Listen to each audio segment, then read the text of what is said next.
ជំរាបសួរទៅដល់ពុកម៉ែបងប្អូនទាំងអស់គ្នានេះគឺជាភាគទី5និងភាគទី6នៃសាច់រឿងរបស់នាវានេឌីនិងអ៊ំឈុំដែលយើងបានបូកបញ្ចូលគ្នាដើម្បីបង្កើតបានទៅជាសាច់រឿងពេញឬក៏ប្រភេទនៃសាច់រឿងវែងដូច្នេះវីដេអូនេះគឺធ្វើឡើងសម្រាប់ពុកម៉ែបងប្អូនណាដែលចូលចិត្តស្ដាប់បែបសាច់រឿងវែងឬប្រភេទសាច់រឿងពេញនៃរឿងរបស់នាវានេឌីនិងអ៊ំឈុំចំណែកឯពុកម៉ែបងប្អូនណាដែលចូលចិត្តស្ដាប់រឿងបែបភាគក៏រងចាំទស្សនាភាគបន្តទៀតដូច្នេះគឺខ្ញុំមិនមានអ្វីច្រើននោះទេសូមពុកម៉ែបងប្អូនរីករាយស្ដាប់ដូចតទៅ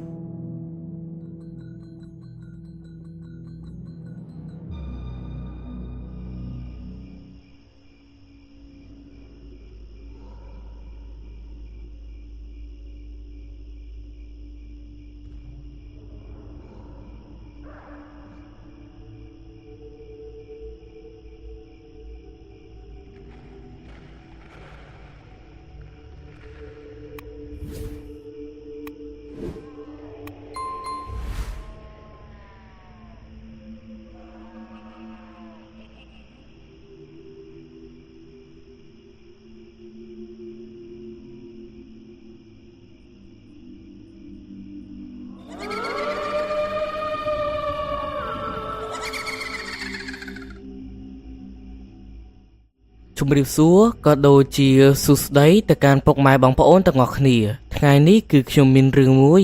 ដែលនិយាយអំពីនាវានេឌីនិងអ៊ំឈុំដែលបានធ្វើដំណើរទៅបង្ក្រាបគ្រូអាគមខ្មោចតៃហោងម្នាក់នៅក្នុងភូមិអ្នកនេសាទចង់ដឹងថាតើរឿងមួយនេះមានរឿងរ៉ាវយ៉ាងណាតោះរីករាយនឹងស្ដាប់ទាំងអស់គ្នាក្រោយពីនីតិពីរ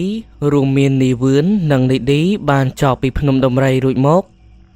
ដោយបានសែងនៃព្រីជ្រូកព្រៃមួយក្បាលទៀតនោះយកឲ្យអ៊ំឈុំនិងអ្នកភូមិនាវេលាថ្ងៃមួយនាវឿនហើយនិងនេឌីពួកគាត់ទាំងពីរនាក់បានទទួលសំណើពីអ្នកភូមិដែលនៅខាងបឹងទន្លេសាបអ្នកភូមិបានស្នើឲ្យពួកគាត់ទៅជួយដោះស្រាយរឿងមួយដោយសារតែមានខ្មោចទឹកមួយក្បាលដែលវានោះកាចសាហាវខូខើខ្លាំងណាស់និយាយឲ្យចំទៅខ្មោចទឹកនេះពីដំបូងឡើយគឺជាគ្រូដែលចេះមុនវិជ្ជាការទៀតប៉ុន្តែមូលហេតុគឺដោយសារតែអត្តចរិតរបស់គាត់ទើបមានអ្នកលួចធ្វើឃាតទៅកាន់គាត់ដោយគ្រូអាគមម្នាក់ហ្នឹងគេមានឈ្មោះថាឈួនកាលពីដំបូងឡើយគេរកស៊ីឈ្នួលស្រោចទឹករំដោះគ្រោះក៏ដូចជាមិនដេញខ្មោចធ្វើអំពើស្នេហ៍ដោះអំពើស្នេហ៍អីអញ្ចឹងទៅប៉ុន្តែនៅថ្ងៃមួយដោយសារតែគេប៉ះជាមួយនឹងកូនអ្នកមានគឺនៅពេលដែលមានមនុស្សមកពឹងគាត់ឲ្យទៅជួយដាក់ស្នេហ៍យកនារីម្នាក់ប៉ុន្តែគាត់មិនបានដឹងនោះទេថានារីដែលគេពឹងឲ្យដាក់ស្នេហ៍យកមកនេះគឺជាកូនរបស់អ្នកមានស្ដុកស្ដំម្នាក់មិនមែនត្រឹមតែជាអ្នកមានដែលមានជីវភាពធូរធារជាអ្នកមានស្ដុកស្ដំតែប៉ុណ្្នឹងទេគេថែមទាំងជាអ្នកលេងជើងចាស់ថែមទៀតផងគឺដំបូងឡើយអ្នកមានម្នាក់នេះគឺជាជើងកាងប្រចាំភូមិហើយនឹងធ្លាប់បានសម្លាប់មនុស្សថែមទៀតផងឥឡូវគេមានវ័យចាស់ទៅហើយគេបានលាលែងពីជនអន្តពាលក៏ដូចជាមានក្រុមគ្រួសារដែលត្រូវមើលថែបន្ទាប់មកគេក៏ចេញរកស៊ីដោយសារតែគេស្គាល់គេច្រើនដូច្នេះជីវភាពរបស់គេគឺធូរធារខ្លាំងណាស់គេមានកូនចំនួន2នាក់កូនទី1គឺជាកូនស្រីដែលមានអាយុប្រហែលជា19ឆ្នាំចំណែកឯកូនទី2គឺជាកូនប្រុសដែលមានអាយុប្រហែលជា16ឆ្នាំកូនរបស់គេនេះទាំងប្រុសទាំងស្រីគឺសុទ្ធតែស្អាតខុសពីអ្នកភូមិធម្មតាហើយថែមទាំងមានអត្តចរិតល្អថែមទៀតផងអាចនិយាយបានថាដោយសារតែគេកាត់ទៅរកម្ដាយដោយសារតែម្ដាយរបស់គេគឺជាស្ត្រីដែលគ្រប់លក្ខជាស្ត្រីសុភាពរាបសារនិងគួរឲ្យគោរពប៉ុន្តែអាចនិយាយបានថាជាកម្មពៀឬក៏ជានិស្ស័យដែលនាងបានទៅរៀបការជាមួយនឹងបរិសម្នាក់ដែលអតីតជាជនអន្តពាលកັບចាក់គេឯងបែបនេះប៉ុន្តែឥឡូវនេះគឺគាត់បានកែចរិតហើយគាត់ប្រែក្លាយមកជាមនុស្សសុភាពរាបសារក៏ដូចជាមានអ្នកតាមស្រឡាញ់កូនស្រីរបស់គាត់តែអ្នកតាមស្រឡាញ់អ្នកទាំងអស់ហ្នឹង គឺត្រូវបានគាត់កំចាត់ម្ដងម្នាក់មិនមែនគាត់ទៅសម្លាប់គេឬក៏ទៅវាយធ្វើបាបទេគ្រាន់ថាគាត់បាននិយាយសម្លុតមិនឲ្យប្រុសទាំងអស់នោះមករញ៉េរញ៉ៃឆាឆៅជាមួយនឹងកូនស្រីរបស់គាត់ណាមួយមនុស្សប្រុសដែលព្យាយាមចូលមកក្នុងជីវិតរបស់កូនស្រីគាត់ភិកច្រើនសុទ្ធតែជាមនុស្សប្រុសមិនបានការដើរលេងផឹកស៊ីប៉ោឡាអាវ៉ាសែគាត់ឆ្លងកាត់រឿងហេតុពីមុនគាត់ដឹងច្បាស់ណាស់ដូច្នេះហើយបានជាគាត់ចង់ឲ្យកូនស្រីនៅឆ្ងាយពីមនុស្សចំណែកឯមនុស្សប្រុសមួយចំនួនដែលដឹងពីប្រវត្តិនិងអត្តចរិតរបស់គាត់ភិកច្រើនគឺមិនសូវហ៊ានជាមួយនឹងគាត់ទេដោយសារតែខ្លាចគាត់ពេកព្រោះគាត់និយាយម៉ាត់ណាគឺម៉ាត់នឹងឯកូនស្រីរបស់គាត់តែងតែចេញទៅលក់ដូរជាមួយនឹងប្អូនប្រុសរហូតគឺគាត់រស់នៅលើផ្ទៃទឹកនៅពេលដែលប្រមូលទិញត្រីខ្ចៅខ្យងពីអ្នកនេសាទបានហើយគាត់ក៏បានឲ្យកូនស្រីយកទៅលក់បន្តយកទៅបោះឲ្យឈ្មួញជនជាតិវៀតណាមនិងឈ្មួញជនជាតិខ្មែរមួយចំនួនដែលនៅកំពង់មាត់ទឹកកូនប្រុសគឺជាអ្នកបើកទុកចំណែកឯកូនស្រីគឺជាអ្នកទៅអង្គុយលក់ក៏ដូចជាកត់នៃតម្លៃចំណែកឯអ្នកដែលមកឃើញរូបឆោមដ៏ល្អស្រស់របស់នាងនិងភាពប៉ិនប្រសប់នៅក្នុងការរកស៊ីរបស់នាងទៀតនោះនរណាដែលថាមិនលងស្រឡាញ់ជាមួយនឹងរូបសម្រស់របស់នាងទៅចំណែកឯបើនិយាយអំពីការរកស៊ីគឺនាងពូកែលក់ដូរកំរមានស្ត្រីណាពូកែដូចជានាងខ្លាំងណាស់សម្ដីសម្ដៅរបស់នាងទន់ភ្លន់ហើយខួរក្បាលរបស់នាងក៏ឆ្លាតវាងវៃថែមទៀតផងដូច្នេះហើយបានជាម្នាក់លងស្រឡាញ់នាងបើនិយាយអំពីចាស់មួយចំនួនទៀតសុទ្ធតែចង់ឲ្យនាងធ្វើជាកូនប្រសាររបស់គាត់ប៉ុន្តែឪពុកដែលធ្លាប់ជាបងធំនេះមិនងាយនឹងលើកកូនឲ្យទៅនរណាផ្ដេសផ្ដាស់ឡើយមិនមែនថាគាត់រើយកតែអ្នកមានឬក៏រើយកបរិសុទ្ធដែលល្អគ្រប់10អីទេគ្រាន់តែថាគាត់ចង់ឲ្យកូនស្រីរបស់គាត់អាយុច្រើនជាងនេះបន្តិចចំណែកឯថ្ងៃមួយក៏មានបរិសុទ្ធម្នាក់ដែលគេគឺជាកូនអ្នកមានដូចគ្នាឪពុករបស់គេគឺជាឈ្មួញជួញដូរទិញត្រីទិញខ្ចៅខ្យងដូចជាឪពុករបស់ស្ត្រីម្នាក់នេះយ៉ាងអញ្ចឹងបើនិយាយអំពីឪពុកដែលគឺជាអតីតជនអង្គតាពានោះគឺមានឈ្មោះថាមានចំណែកឯប្រពន្ធរបស់គាត់គឺមានឈ្មោះថាណារីចំណែកឯស្ត្រីម្នាក់ដែលមានរូបឆោមល្អស្រស់នេះដែលជាកូនស្រីបណ្ដោចិត្តរបស់ពូមានទៀតនោះនាងមានឈ្មោះថាកែវដោយពួកគាត់គឺរស់នៅសុខសាន្តអស់មួយរយៈពេលធំមកហើយរកស៊ីក៏មិនសូវជាមាននរណាមកច្រណែនឈ្នានីសអ្វីដែរប៉ុន្តែនាមួយរយៈក្រោយមកមានបរិមម្នាក់ដែលមានឈ្មោះថាខនដែលគេគឺជាអ្នករកស៊ីដូចជាពួកគាត់នេះឯងគេគឺជាកូនអ្នករកស៊ីទិញដូរដូចគ្នាមួយរយៈចុងក្រោយនេះឃើញថាមានការប្រកួតប្រជែងទីផ្សារនិងតម្លៃខ្លាំងណាស់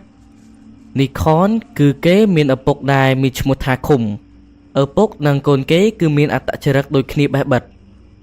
ពួកគាត់គឺជាមនុស្សដែលចូលចិត្តច្រណែនឈ្នានីសអ្នកដទៃចំណែកឯបុរសដែលមានឈ្មោះថាខននេះមានអាយុប្រហែលជា26ឆ្នាំគេធ្លាប់រៀបការជាមួយនឹងប្រពន្ធរបស់គេដែលជាអ្នកភូមិម្នាក់ដែរប៉ុន្តែដោយសារតែអត្តចរិតរបស់នេះនោះនិងជាមនុស្សដែលចូលចិត្តដើរលេងផឹកស៊ីនិងលេងស្រីដូច្នេះហើយបានជាប្រពន្ធទ្រាំនៅជាមួយមិនបានគេក៏លេងលះប្រពន្ធឥឡូវនេះនៅពេលដែលនីនោះបានយកត្រីយកខ្ចៅខ្យងទៅលក់នៅកន្លែងកំពង់នេសាទដែលអ្នកភូមិតែងតែមកដោះដូរត្រីដោះដូរអីវ៉ាន់អីហ្នឹងនីខនក៏ស្រាប់តែបានជួបជាមួយនឹងកែវនៅពេលដែលបានជួបកែវគេលងជាមួយនឹងរូបសម្រស់និងភាពប៉ិនប្រសប់នៅក្នុងការរកស៊ីរបស់នាងណាស់គេក៏ទៅនិយាយលេបខាយដាក់កែវគេនិយាយថានៅផ្ទះរបស់គេមានរបររកស៊ីច្រើនណាស់បើសិនជាមានមនុស្សស្រីម្នាក់ចាំអង្គុយលក់ដូរដូចជាកែវមិនដឹងថាជីវភាពរបស់គេល្អប្រសើរយ៉ាងណាទេមិនត្រឹមតែប៉ុណ្ណោះគេថែមទាំងនិយាយទៀតថាគេពេញចិត្តជាមួយនឹងកែវគេនឹងចូលស្ដីដណ្ដឹងទោះបីជាតម្លៃនៃថ្លៃបណ្ណាការច្រើនយ៉ាងណាក៏ដោយក៏គេនៅតែចូលស្ដីដែរគេនិយាយច្រើនណាស់មិនត្រឹមតែប៉ុណ្ណោះក៏មកចាប់ដៃចាប់ជើងរបស់កែវទៀត ដែលធ្វើឲ្យប្អូនប្រុសរបស់កែវមិនពេញចិត្តជាខ្លាំងប្អូនប្រុសរបស់កែវបានជេរស្ដីទៅកាន់គេទើបគេមិនហ៊ានស្និទ្ធស្នាលជាមួយនឹងកែវទៅវិញ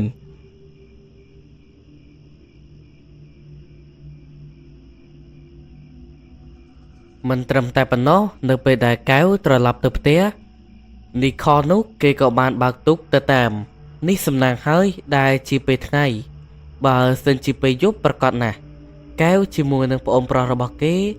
មានការភ័យខ្លាចទៅកាន់នីខនចិត្តព្រានជាខ្លាំងដោយសារតែនីម្នាក់នោះមិនមែនមានតែគេម្នាក់ឯងតាមមកឯណាគឺមានអ្នកបម្រើរបស់គេពីរនាក់ទៀតដែលតាមមកជាមួយ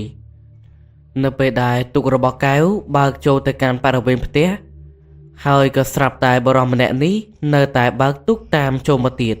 មិនត្រឹមតែប៉ុណ្ណោះគេក៏បានឡើងទៅតាមកែវតែចង់ស្គាល់ពីឪពុកម្ដាយរបៀបថាគេគិតថាកែវគឺជាកូនស្រីរបស់អ្នកភូមិធម្មតាមិនមែនជាកូនអ្នកធូរធានណាទេម្យ៉ាងវិញទៀតគេដែលជាមនុស្សជើងល្អនេះគេមិនបានខ្លាចទៅកាន់ឪពុកម្ដាយនិងក្រុមគ្រួសាររបស់កែវឡើយ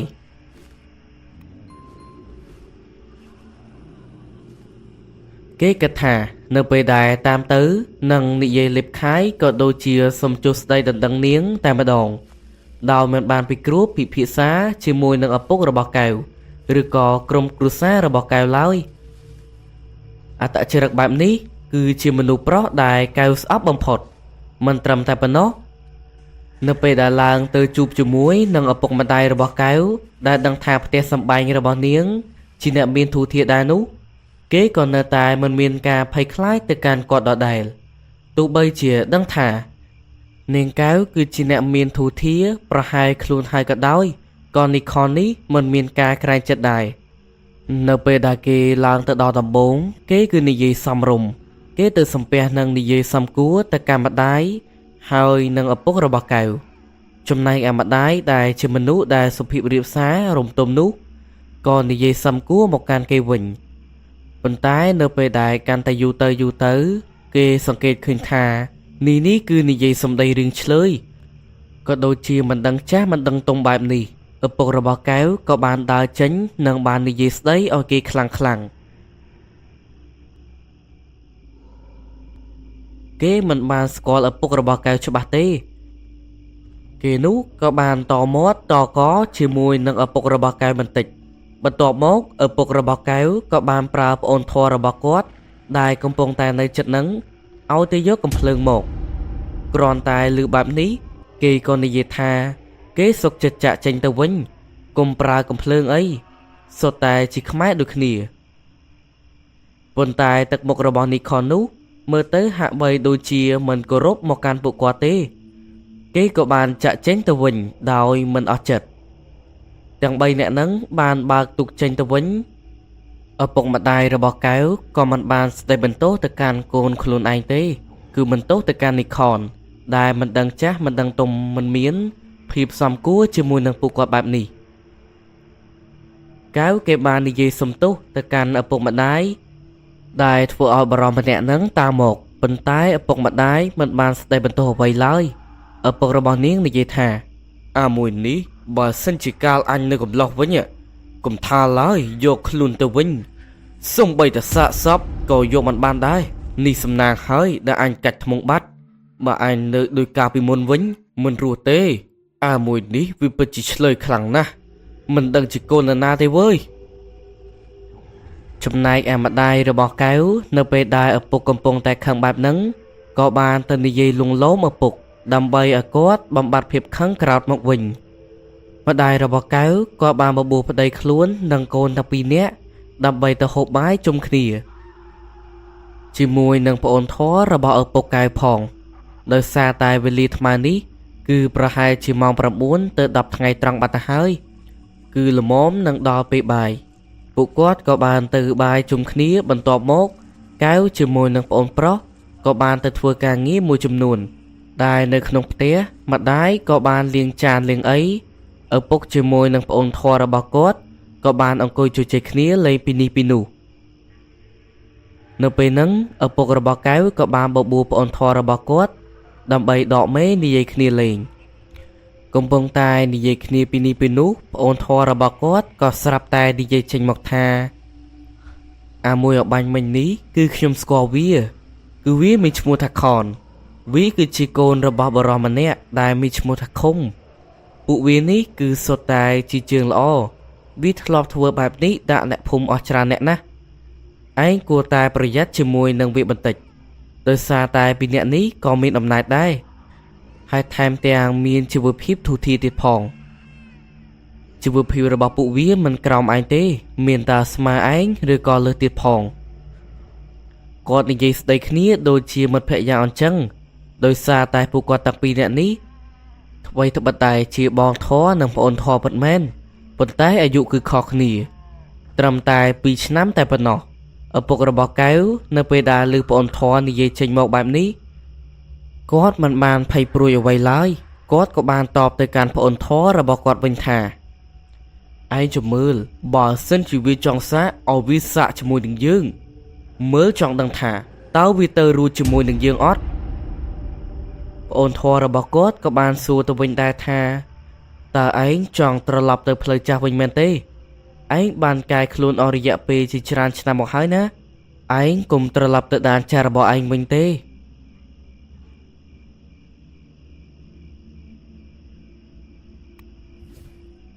នៅពេលដែលឮបែបហ្នឹងឪពុករបស់កែវក៏បានតបថាយើងមិនត្រឡប់ទៅវិញដោយងាយៗទេយើងខំកែខ្លួនអស់មកច្រើនឆ្នាំមកហើយពីយ៉ាងវិញទៀតប្រពន្ធកូនរបស់យើងត្រូវការអនាគតឲ្យពួកគាត់គឺប្រពន្ធកូនរបស់យើងតែងតែធ្វើល្អនិងមើលថែមកកាន់យើងជាខ្លាំងពួកគាត់ខ្លាចតែយើងត្រឡប់ទៅផ្លូវចាស់វិញទេយើងអាណិតប្រពន្ធកូនយើងខ្លាំងណាស់ប៉ុន្តែបើសិនជាករណីចាំបាច់ដែលមាននរណាម្នាក់មកបង្ខំយើងប្រកាសថានឹងត្រឡប់ក្រោយវិញដល់មិនរីរេឡើយយើងមិនត្រូវឲ្យនរណាម្នាក់បបំពេញលើគ្រួសារយើងទេចង់អ្នកឯងមានពុតណាជាកូនអ្នកណាក៏ដោយបើសិនជាមកបំពេញក្រុមគ្រួសាររបស់យើងមុនយើងសូមប្រាប់ថាជីវិតរបស់គេគឺស្មើសូន្យពួកគាត់និយាយគ្នាលេងបណ្ដើក៏ដកមិនបណ្ដើចំណែកឯអ្វីគ្រប់យ៉ាងគឺដូចជាប្អូនធររបស់គាត់សង្ស័យអញ្ចឹងគឺបរិសុទ្ធដែលឈ្មោះថាខននេះបានយករឿងនេះទៅប្រាប់ឪពុករបស់គេឪពុករបស់នីខននោះនៅពេលដែលឮហើយគាត់ក៏និយាយថាឯងកុំទៅប៉ះពាល់ឲ្យសោះណាវាគឺជាជើងល្អការពីវានៅកំឡោះ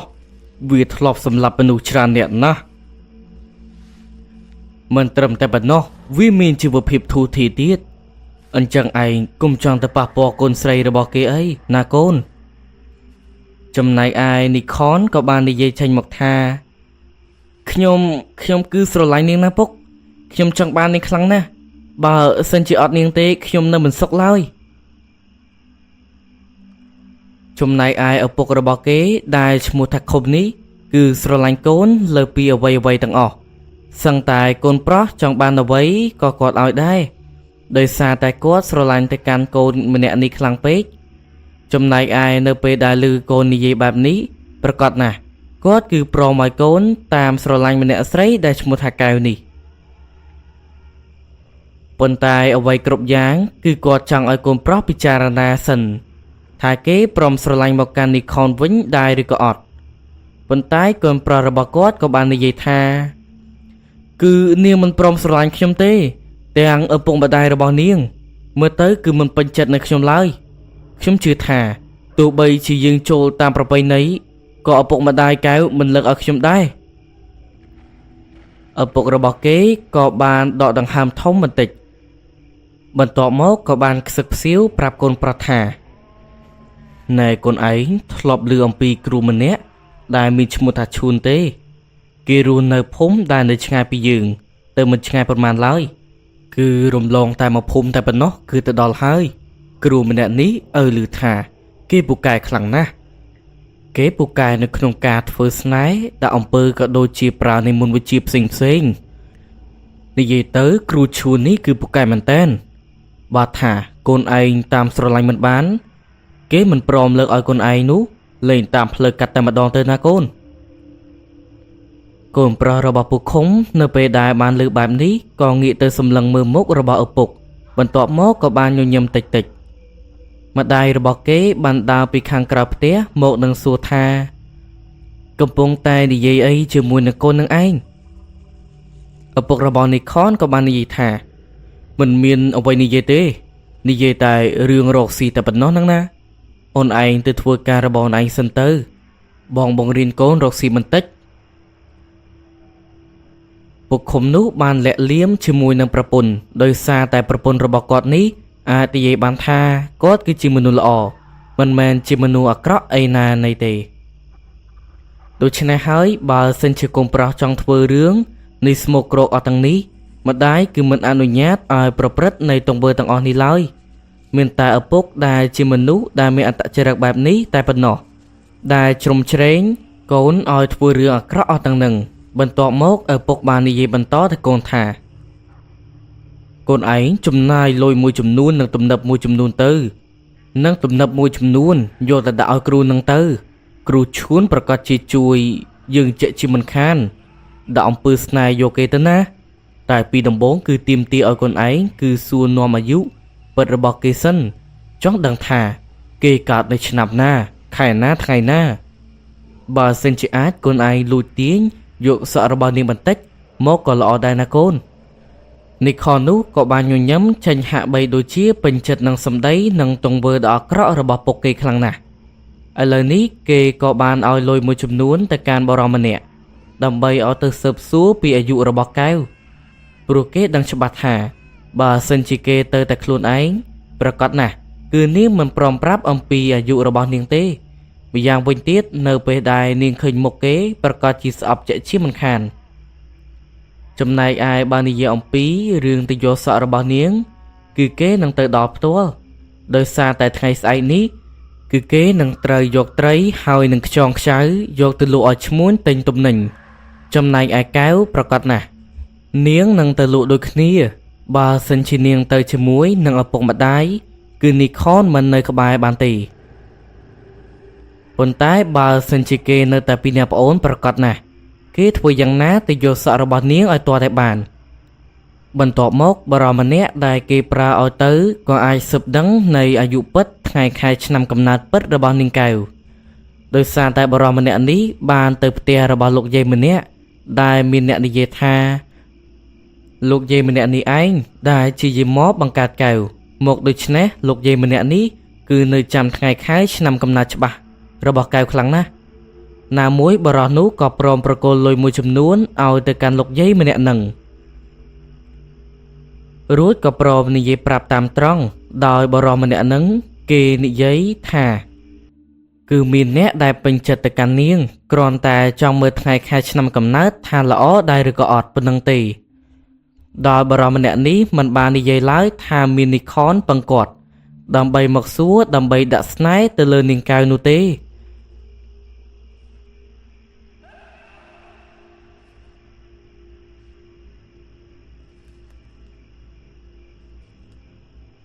ចំណែកឯនៅពេលព្រឹកព្រលឹមថ្ងៃនោះប្រកាសណាស់នៅពេលដែលនាងកែវកំពុងតែភ្លេចខ្លួនលក់អវ៉ាន់ជាមួយនឹងប្អូនប្រុសរៀបនឹងចេញទៅវិញនីខនក៏បានដើរទៅហើយក៏បានវៃសក់និងទីងសក់របស់នាងធ្វើហាក់បីដូចជាចិត្តស្និទ្ធញ៉ាអញ្ចឹងពេលទាញបានសក់មកសរសៃរួចមកគេក៏ធ្វើហាក់ដូចជាមិនដឹងអីទៅវិញនិងប្រាប់កែវថាគេសុំត្រឡប់ទៅផ្ទះមុនដោយមិនបាននៅលក់ដូរដល់ថ្ងៃត្រង់ឡើយគេនៅកូនចៅរបស់គេនោះបាននាំគ្នាបរទុកត្រឡប់ទៅវិញទាំងដែលក្រុមនីខននោះបានបរទុកសម្ដៅទៅផ្ទះគ្រូឈួនពេលទៅដល់ផ្ទះរបស់គ្រូឈួននោះនីខននិងកូនចៅបានចតទុកតុកមួយកន្លែងនឹងដើរសម្ដៅទៅផ្ទះរបស់គ្រូឈួនពេលចូលទៅដល់ក្នុងផ្ទះរបស់គ្រូនោះគឺមានសភាពគួរឲ្យខ្លាចនីខននិងកូនចៅគេនោះបានព្រឺសម្បុរខ្ញាក់ខ្ញាក់តែគេមិនបានខ្វល់ទេក៏ចូលទៅជួបលោកគ្រូឈួននីខនបានប្រាប់ថ្ងៃខែឆ្នាំកំណើតនិងយកសក់មួយសរសៃរបស់នាងកែវមកឲ្យគ្រូឈួននេះគ្រូឈួននោះមិនបាននិយាយអ្វីច្រើនទេក៏បានចាប់ធ្វើពិធីដាក់អំពើស្នេហ៍ទៅលើនាងកែវ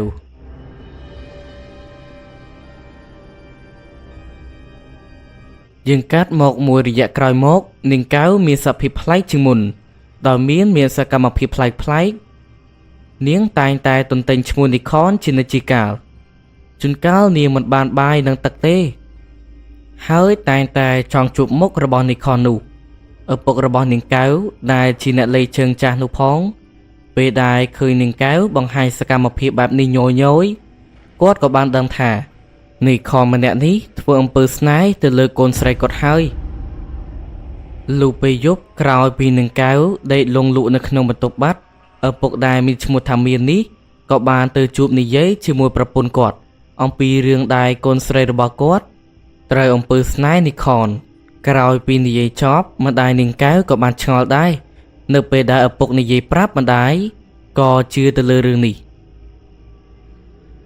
ម្ដាយនាងកែវតែងតែចូលទៅក្នុងបន្ទប់ដើម្បីយកបាយមកហូបទៅឲ្យកូនស្រីណាមួយខ្លាចកូនស្រីធ្វើអត្តឃាតផងកូនស្រីមានតែម្នាក់គត់ស្រឡាញ់ស្មើជីវិតដូច្នេះហើយបានជាតែងតែចូលទៅមើលកូនជាញឹកញយអាចជាមួយថ្ងៃអីម្ដាយរបស់នាងកែវអាចជាចូលទៅមើល10ដងឯណោះដោយសារតែបារម្ភពីសុខភាពនិងសុវត្ថិភាពរបស់កូនស្រីពេកចំណែកឯនៅថ្ងៃមួយគឺរំលងបានប្រហែលជា2ថ្ងៃតែប៉ុណ្ណោះនៅពេលដែលឪពុករបស់កែវបានធ្វើដំណើរយកត្រីក៏ដូចជាខ្ចៅខ្យងទៅលក់ឲ្យអ្នកដែលនៅកន្លែងកំពង់មាត់ទឹកនោះនៅពេលដែលធ្វើដំណើរទៅដល់ក៏ស្រាប់តែគាត់ជាមួយនឹងកូនប្រុសមិនបានដឹងទាល់តែសោះថា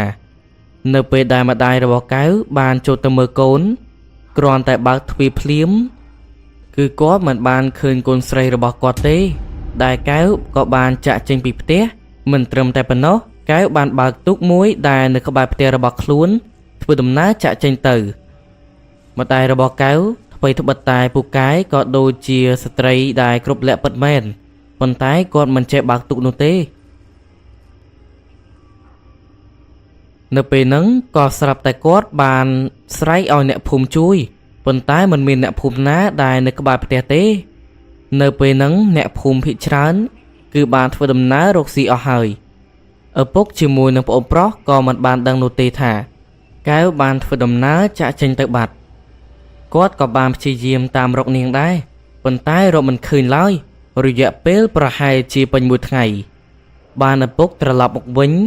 ដោយសារតែឪពុកថ្ងៃនេះគឺជាប់និយាយលេងជាមួយនឹងមិត្តភ័ក្តិនៅពេលដែលត្រឡប់មកវិញក៏ដឹងថាបានបាត់កូនស្រីឪពុកជាមួយនឹងប្អូនប្រុសហើយនឹងអ្នកភូមិរួមទាំងប្អូនធម៌របស់គាត់បានព្យាយាមតាមរកកែវតែព្យាយាមរកយ៉ាងណាក៏រកមិនឃើញឡើយនៅពេលដែលមិនអាចរកឃើញកែវបែបនេះគាត់ក៏ព្យាយាមរកទុកជំនួយជាច្រើនអ្នកផងដែរប៉ុន្តែរកមិនឃើញទេដោយសារតែកែវមិនដឹងថាទៅដល់ទីណាឡើយឥឡូវនេះពួកគាត់ពិបាកចិត្តខ្លាំងណាស់ទាំងឪពុកម្ដាយទាំងប្អូនប្រុសព្យាយាមរកដែរតែរកមិនឃើញឥឡូវមិនដឹងថាធ្វើយ៉ាងណាគាត់ក៏បានពឹងអ្នកភូមិឲ្យជួយរកពេញមួយថ្ងៃទៀតតែក៏នៅតែរកមិនឃើញពួកគាត់ទាំងអស់គ្នាមានការពិបាកចិត្តយ៉ាងខ្លាំងចំណែកឯរំលងប្រហែលបានជាមួយថ្ងៃក៏ស្រាប់តែសាកសពរបស់កែវបានអត់ដែលមកតាមទឹក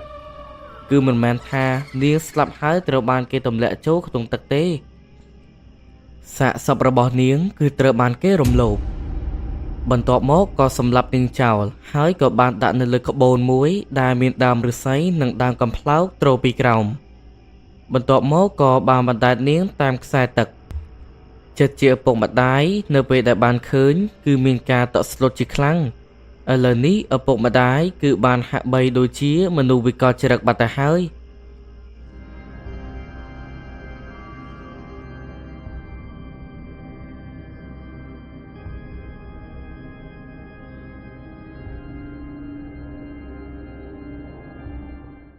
ក្រៅពីធ្វើបុណ្យតាមប្រពៃណីឲ្យកែវរួចឪពុកបានដឹងដំណឹងថាកែវត្រូវបានគេដាក់អំពើស្នេហ៍ដោយលោកគ្រូម្នាក់ដែលមានឈ្មោះថាឈូនេះឯង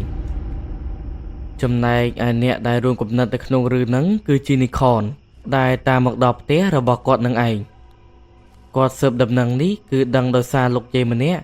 ដែលបង្កើតកែវនឹងឯងគឺបាននិយាយប្រាប់គាត់តាមត្រង់ថាមានបរិមម្នាក់ហ្នឹងបានមកសុំថ្ងៃខែឆ្នាំកំណើតនៅពេលដែលបុណ្យសពរបស់កែវរួចរាល់ពេលវេលាគឺកន្លងទៅ3ថ្ងៃតែប៉ុណ្ណោះ នរណាទៅដែលនឹកស្មានដល់សាកសពរបស់បរិសម្នាក់ដែលឈ្មោះថានីខនជាមួយនឹងឪពុករបស់គេត្រូវបាននរណាម្នាក់បានកាប់សម្លាប់គេបាត់ទៅហើយមិនត្រឹមតែប៉ុណ្ណោះសាកសពរបស់គេត្រូវបានអ្នកដែលកាប់នោះគឺកាប់ផ្ដាច់ដៃនិងកហើយសាកសពទាំងពីរនេះគឺមិនមានក្បាលទេដោយត្រូវបានគេបណ្តែតតាមទឹកហូរគឺដាក់នៅលើក្បូនដូចជាសាកសពរបស់កែវយ៉ាងអញ្ចឹងគឺគ្មាននរណាម្នាក់បានដឹងច្បាស់ឡើយថានរណាដែលជាអ្នកសម្លាប់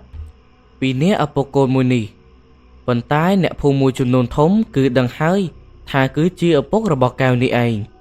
ព្រោះឪពុករបស់កែវមិនមែនត្រឹមតែជាអ្នកលេងជើងល្អពីដំបូងមកទេគាត់ថែមទាំងចេះនៃមន្តវិជ្ជាអាគមមួយចំនួនទៀតគ្រាន់តែថាគាត់បោះបង់ចោលអស់ហើយគឺគាត់កែខ្លួនតែឥឡូវនេះដោយសារតែមានអ្នកមកធ្វើអំពើអាក្រក់ដាក់កូនស្រីសំណាប់ចិត្តរបស់គាត់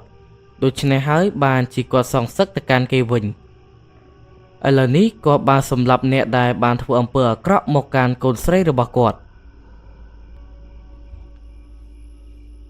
បន្ទាប់មករំលងបានប្រហែលជាត្រឹមតែ3ថ្ងៃទៀតតែប៉ុណ្ណោះក៏ស្រាប់តែសាកសពរបស់លោកគ្រូឈួនត្រូវបានគេសម្លាប់និងកាត់ផ្តាច់ជា6កង់មិនដឹងថានរណាទេដែលអ្នកសម្លាប់គាត់សាកសពនេះគឺត្រូវបានគេច្រកនៅក្នុងបាវបន្ទាប់មកក៏បានទម្លាក់ចូលទៅក្នុងទឹកលុះរហូតដល់3-4ថ្ងៃបន្ទាប់ទើបសាកសពរបស់គាត់អណ្តែតចេញមកប៉ុន្តែដោយសារតែខោអាវនិងរូបរាងផ្ទៃមុខរបស់គាត់អ្នកភូមិអាចមើលដឹងថានេះឯងជាលោកគ្រូឈួនណាមួយគាត់បានបាត់ខ្លួនអស់រយៈពេល3 ទៅ 4ថ្ងៃមកហើយមិនដឹងថាគាត់ទៅណាទេអ្នកភូមិមិនបានឃើញគាត់ឡើយឥឡូវនេះក៏ស្រាប់តែអ្នកភូមិបានប្រទះជាមួយសាកសពរបស់គាត់តែបានបណ្តែតតាមទឹកទៅវិញចំណែកឯអ្នកភូមិម្នាក់ពិតជាហួសចិត្តខ្លាំងណាស់ត្រឹមតែប្រហែលថ្ងៃសោះក៏មានអ្នកស្លាប់រហូតទៅដល់4នាក់អ្នកដែលស្លាប់ទី1នោះគឺជាកែវទី2គឺជាពីអ្នកឪពុកកូនគឺខនហើយនឹងពូឃុំនិងចំណែកឯទី4គឺជាលោកគ្រូឈួននេះឯងមិនដឹងថានរណាជាអ្នកធ្វើប៉ុន្តែអ្នកភូមិ 50% គឺសង្ស័យទៅលើឪពុករបស់កែវនេះឯងប៉ុន្តែអ្នកភូមិមិនមាននរណាម្នាក់ដែលមានភស្តុតាងអាចចាប់កំហុសមកកាន់គាត់បានឡើយលុះរហូតដល់ប្រហែលថ្ងៃបន្ទាប់មកក៏ស្រាប់តែអ្នកភូមិត្រូវបានខ្មោចលងគឺខ្មោចរបស់លោកគ្រូឈួននេះឯងខ្មោចរបស់លោកគ្រូឈួនបានលងបន្លាចអ្នកភូមិមិនត្រឹមតែប៉ុណ្ណោះវាបានធ្វើឲ្យទូករបស់អ្នកភូមិចំនួន2គ្រឿងដែលបានក្រឡាប់និងមានចំនួនមនុស្ស3នាក់ដែលបានលងទឹកស្លាប់ខ្មោចរបស់លោកគ្រូឈួននេះគឺការសាហាវឃោឃៅខ្លាំងណាស់ក្រោយបន្ទាប់មកទៀតខ្មោចរបស់លោកគ្រូឈួននេះបាននិមិត្តខ្លួនធ្វើជាសត្វក្រពើ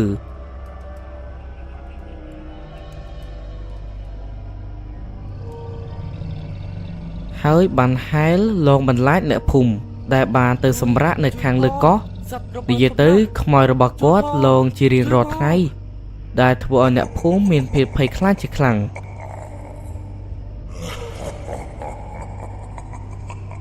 អ្នកភូមិម្នាក់មិននឹកស្មាននោះទេថាខ្មោចរបស់លោកគ្រូឈួននេះគឺតែហោងនិងលបបន្លាចអ្នកភូមិយ៉ាងសាហាវឃោឃៅប៉ុន្តែចំពោះគ្រួសាររបស់កែវវិញគឺខ្មោចរបស់លោកគ្រូឈួនមិនហ៊ានលបបន្លាចទេដោយអ្នកភូមិបានព្យាយាមរកគ្រូជាច្រើនអ្នកដើម្បីមកបង្ក្រាបដែរប៉ុន្តែគ្រូម្នាក់មិនអាចទៅរួចឡើយមិនអាចបង្ក្រាបបានទេកាចខ្លាំងណាស់ម៉ែអើយជួយផងម៉ែលុះរហូតដល់នៅថ្ងៃមួយគាត់ក៏បានជួបជាមួយនាយវឿននេឌីជាមួយនឹងអ៊ំឈុំដែលបានធ្វើដំណើរមកលេងនៅតាមតំបន់មាត់ទន្លេក្រោយមកពួកគាត់ក៏បានឮសាច់រឿងមួយនេះអ្នកទាំង3មិនមានអ្នកណាអញ្ជើញពួកគាត់ទៅទេប៉ុន្តែពួកគាត់ក៏ស្ម័គ្រចិត្តទៅដោយខ្លួនឯង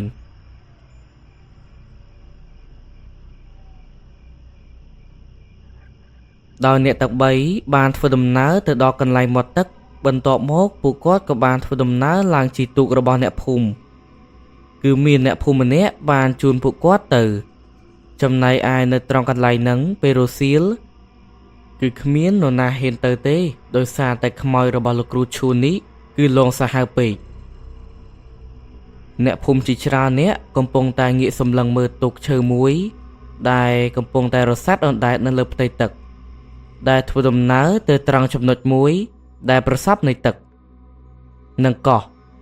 នៅពេលដែលទៅដល់អ្នកភូមិមិននឹកស្មានទាល់តែសោះថាអ្នកទាំង3ហ៊ានទៅត្រង់ចំណុចហ្នឹង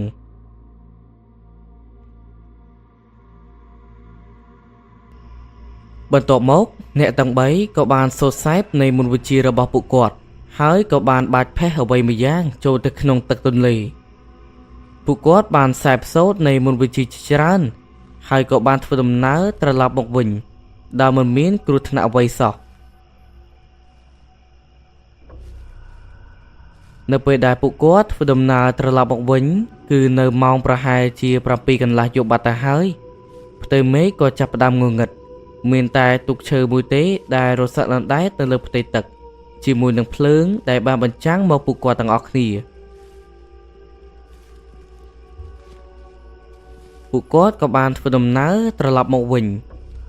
អ្នកភូមិជាច្រើនអ្នកកំពុងតែតាមសម្លឹងមើលទូកមួយនេះដោយចាប់តាំងពីថ្ងៃនោះមកមិនមានឃើញវត្តមានរបស់លោកគ្រូឈួនមកបន្លាយតាមភូមិទៀតឡើយអ្នកដែលរស់នៅក្នុងភូមិមានភាពឆ្ងល់យ៉ាងខ្លាំងថាហេតុអ្វីបានជាខ្មោចរបស់លោកគ្រូឈួនឈប់លងបែបនេះតើអ្នកទាំង3នាក់ដែលបានមកនោះជានរណាទៅគេមានអានុភាពឬក៏ចេះនៃមន្តវិជ្ជាអាគមខ្លាំងកម្រិតណាហេតុអ្វីបានជាគ្រូអាគមជាច្រើនមិនហ៊ានជាមួយនឹងខ្មោចរបស់លោកគ្រូឈួនតែបែរជាអ្នកទាំង3នាក់នេះបែរជាហ៊ានមកដល់មិនទទួលយកសំណើចង់បានអ្វីហើយថែមទាំងមកក្រាបនៃខ្មោចរបស់លោកគ្រូឈួនបានទៀតតើពួកគេនេះជានរណាមកណាប្រកាសណាស់អ្នកភូមិមិនមាននរណាដឹងពីសាវតារបស់អ្នកទាំង3ឡើយដោយសារតែពួកគាត់មកពីចម្ងាយហើយចាប់តាំងពីថ្ងៃនោះមកអ្នកភូមិក៏មិនមាននរណាម្នាក់បានឃើញវត្តមានរបស់នាយវឿននីឌីនិងអ៊ំឈុំដែរទោះបីជាអ្នកភូមិជួបទុក្ខលំបាកអ្វីចង់ទៅអញ្ជើញពួកគាត់ឲ្យមកជួយក៏ដោយប៉ុន្តែអ្នកភូមិរកពួកគាត់មិនឃើញទេមិនដឹងថាគាត់បានទៅដល់ទីណាឡើយដោយសារតែអ្នកភូមិមិនបានស្គាល់ពីកន្លែងរបស់ពួកគាត់រស់នៅច្បាស់លាស់ម្យ៉ាងវិញទៀតគឺគាត់បានប្រាប់ទៅកាន់អ្នកដែលជូនគាត់ទៅកន្លែងសាកសពរបស់គ្រូឈួនដែលលោកបន្លាចអ្នកភូមិនឹងហើយអ្នកភូមិព្យាយាមតាមទៅរកគាត់តែរកមិនឃើញទេដោយសារតែមានអ្នកជួយលាក់ពីសាវតារបស់ពួកគាត់ផងដោយចាប់តាំងពីថ្ងៃនោះមកស្រុកភូមិដែលរស់នៅលើផ្ទៃទឹកនេះក៏មិនមានវត្តមានរបស់ខ្មោចគ្រូឈួនលងបន្លាចទៀតដែរហើយអ្នកភូមិក៏រស់នៅបានសុខសាន្តចាប់តាំងពីថ្ងៃនោះមកចំពោះរឿងមួយនេះគឺខ្ញុំសូមស្លេះត្រឹមតែប៉ុណ្ណេះសិនប្រសិនបើមានកន្លែងខុសឆ្គងរាល់ពាក្យពេចន៍ទាំងអស់ក៏ខ្ញុំសូមអភ័យទោសថាតើរឿងរ៉ាវរបស់នាយវឿននីឌីនិងអ៊ំឈុំយ៉ាងណាទៀតសូមកុំភ្លេចរងចាំស្ដាប់ពុកម៉ែបងប្អូនទាំងអស់គ្នាយើងជួបគ្នាในវីដេអូក្រោយៗទៀតសូមអរគុណបាយបាយ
នៅកាលនោះគឺមានភូមិមួយដែលនៅជាប់មាត់ទន្លេដោយអ្នកស្រុកគេឲ្យឈ្មោះថាភូមិតាឃុំភូមិមួយនេះកាលពីដំបូងឡើយគឺមានលោកតាម្នាក់ដែលជាអ្នកនាំបងប្អូនប្រជាជនឲ្យទៅរស់នៅកន្លែងទីនោះដោយគាត់មានឈ្មោះថាលោកតាឃុំនេះឯងអាយុរបស់គាត់ប្រហែលជា60ឆ្នាំនៅពេលដែលគាត់បាននាំបងប្អូនប្រជាជនទៅរស់នៅក្នុងភូមិមួយនេះអារីបានថាជាប់មាត់ទន្លេពិតមែនប៉ុន្តែវាក៏ជាប់ជាមួយនឹងតំបន់ភ្នំជាច្រើនដែលទឹកទន្លេមិនអាចនឹងជន់លិចនៅខែវស្សាដោយសារតែដីមួយនេះអ្នកភូមិមានជំនឿថាវានៅលើកន្ទុយនេះដូច្នេះហើយនៅខែទឹកឡើងដីនេះនឹងអត់ដែរដូចគ្នា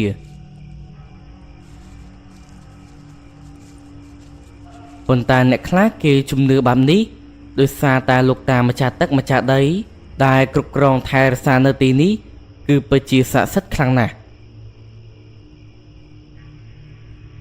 លោកតាដែលគ្រប់គ្រងទីនេះនៅពេលដែលកូនចៅបានស្រន់អ្វី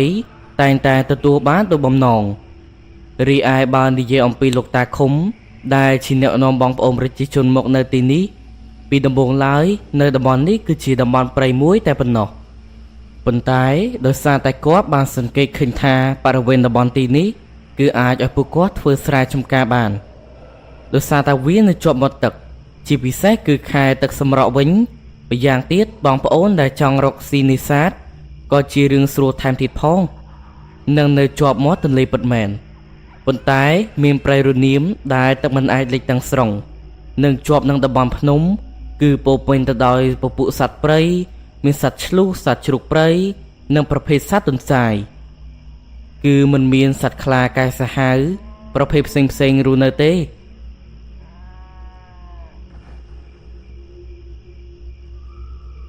មានត្រឹមតែសត្វពស់អីខ្លះប៉ុណ្ណឹងប៉ុន្តែប្រភេទសត្វពស់នៅតំបន់នោះគឺសម្បូរទៅដោយពស់ធំដោយសារតែនៅទីនេះគឺជាតំបន់ព្រៃដែលទឹកមិនអាចជន់លិចបានព្រៃស្តុកមួយនេះបានលាតសន្ធឹងរាប់ពាន់ហិកតារីឯនិយាយអំពីលោកតាឃុំយើងនេះវិញនៅពេលដែលចូលមកដំបូងគឺមានប្រជាជនធ្វើដំណើរមកតាមគាត់ប្រហែលជាត្រឹមតែ20គ្រួសារតែប៉ុណ្ណោះដោយមានអ្នកភូមិខ្លះបាននិយាយតគ្នាថាការដែលមករស់នៅលើដីថ្មីនេះគឺពិបាកប្រកបមុខរបររកស៊ីខ្លាំងណាស់ដូច្នេះហើយបើសិនជាធ្វើដំណើរតាមមក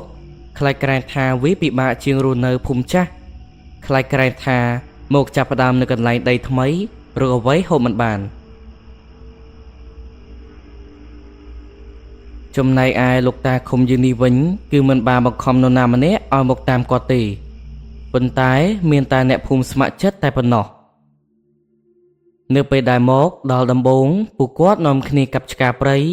ដើម្បីពង្រីកកន្លែងរស់នៅក៏ដូចជាពង្រីកស្រែចម្ការរបស់ពួកគាត់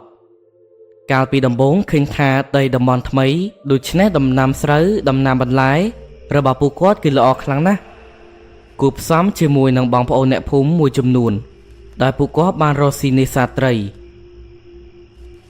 ឯត្រីក៏សម្បូរនៅពេលដែលឃើញថានៅទីនេះមានបងប្អូនប្រជាជនចូលមករស់នៅបែបហ្នឹងក៏ស្រាប់តែមានពួកឈ្មួញដែលទិញគោក្របីឈ្មួញដែលទិញត្រីទិញបន្លែស្រូវក៏នាំគ្នា ចូលមករស់នៅដោយពួកគាត់បាននិយាយថា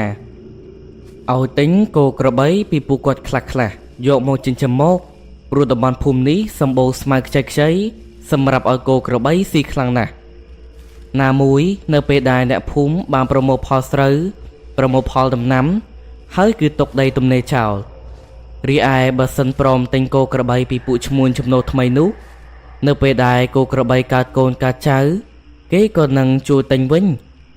មិនត្រឹមតែប៉ុណ្ណោះពួកគាត់ក៏ជួយទិញត្រីសាច់ស្រូវហើយនឹងបន្លែដែលអ្នកភូមិអាចប្រមូលផលមកបានលោកតាឃុំនៅពេលដែលឮបែបនេះក៏គាត់ក៏យល់ស្របនឹងឯកភាពនៃសំណើមួយនេះ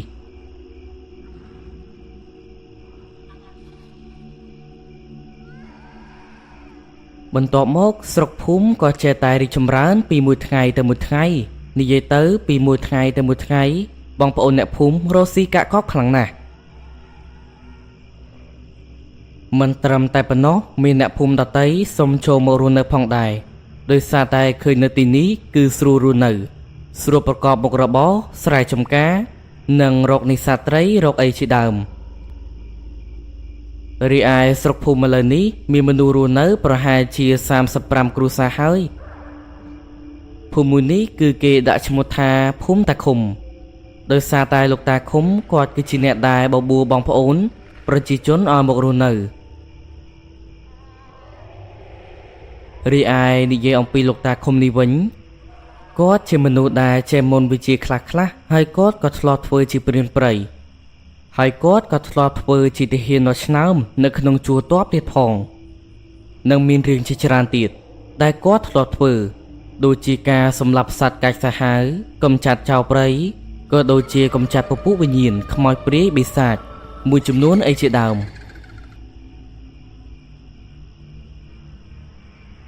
គាត់កាលពីដើមឡើយមានប្រវត្តិមិនធម្មតាដែរនឹងគ្រាន់តែថាឥឡូវនេះគាត់ឈប់ប៉ះពាល់រឿងអស់ទាំងនោះហើយតាំងពីគាត់បានចាស់ទៅគាត់ងាកមករៀនធម៌រៀនអាក៏ដូចជាធ្វើអំពើល្អធ្វើបុណ្យធ្វើទានវិញតាឃុំនេះខានសម្លាប់ជីវិតសត្វមនុស្សជាយូរមកហើយនៅក្នុងភូមិដែលលោកតាឃុំរស់នៅនេះពីដំបូងឡើយគឺឃើញថា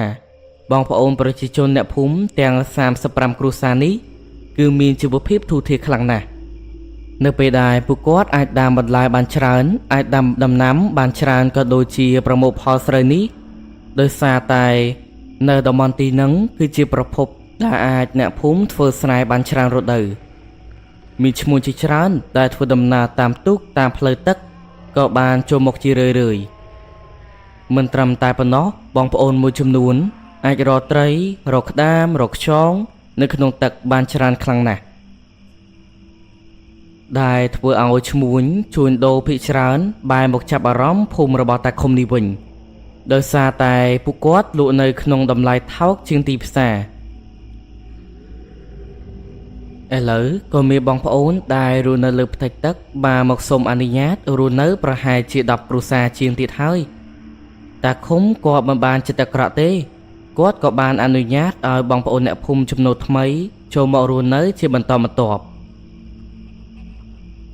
ហើយក៏បាននាំគ្នាជួយកាប់ឆ្ការព្រៃដើម្បីពង្រីកដីឲ្យអ្នកភូមិចំណូលថ្មីនោះទៀតផងប៉ុន្តែតាឃុំដែលជាម្ចាស់ភូមិនេះគាត់ក៏មានច្បាប់ទម្លាប់តឹងរឹងនៅក្នុងភូមិរបស់គាត់ផងដែរគឺច្បាប់នោះគឺថាចំពោះនរណាម្នាក់ដែលចេះនៅអំពើអាបធ្មប់បើសិនជាឲ្យគាត់ដឹងថាមាន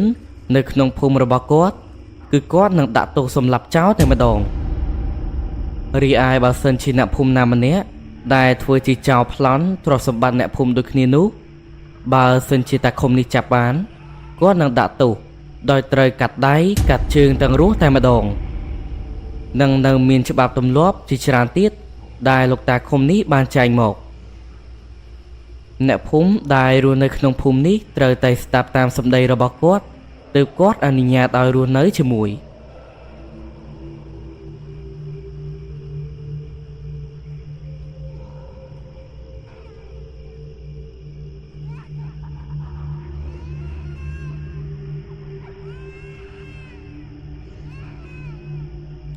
រីឯនៅពេលដែលអ្នកស្រុកភូមិមានច្បាប់មានទម្លាប់បែបនេះប្រកបណាស់ អ្នកភូមិគឺគេគោរពតាម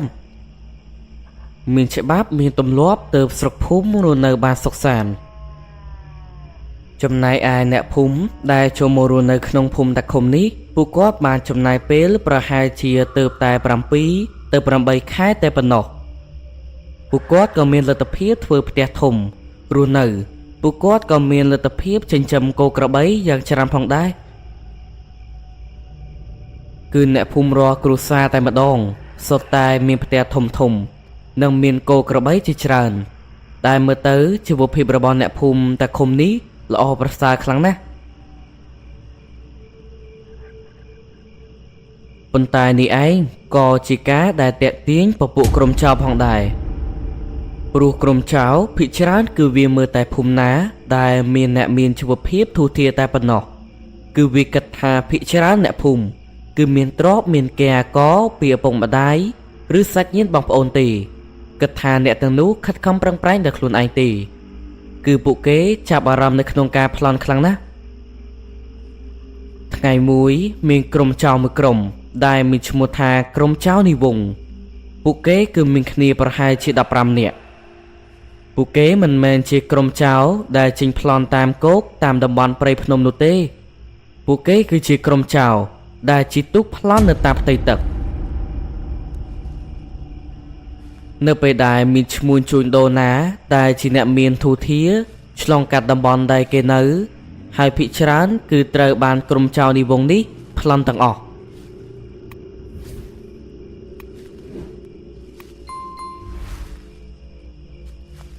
រីឯក្រុមចៅនេះគឺសាហាវខុសខើណាស់នៅពេលដែលប្លន់បានភិកច្រើនពួកវាសម្លាប់ចោលតែទាំងអស់ហ្នឹង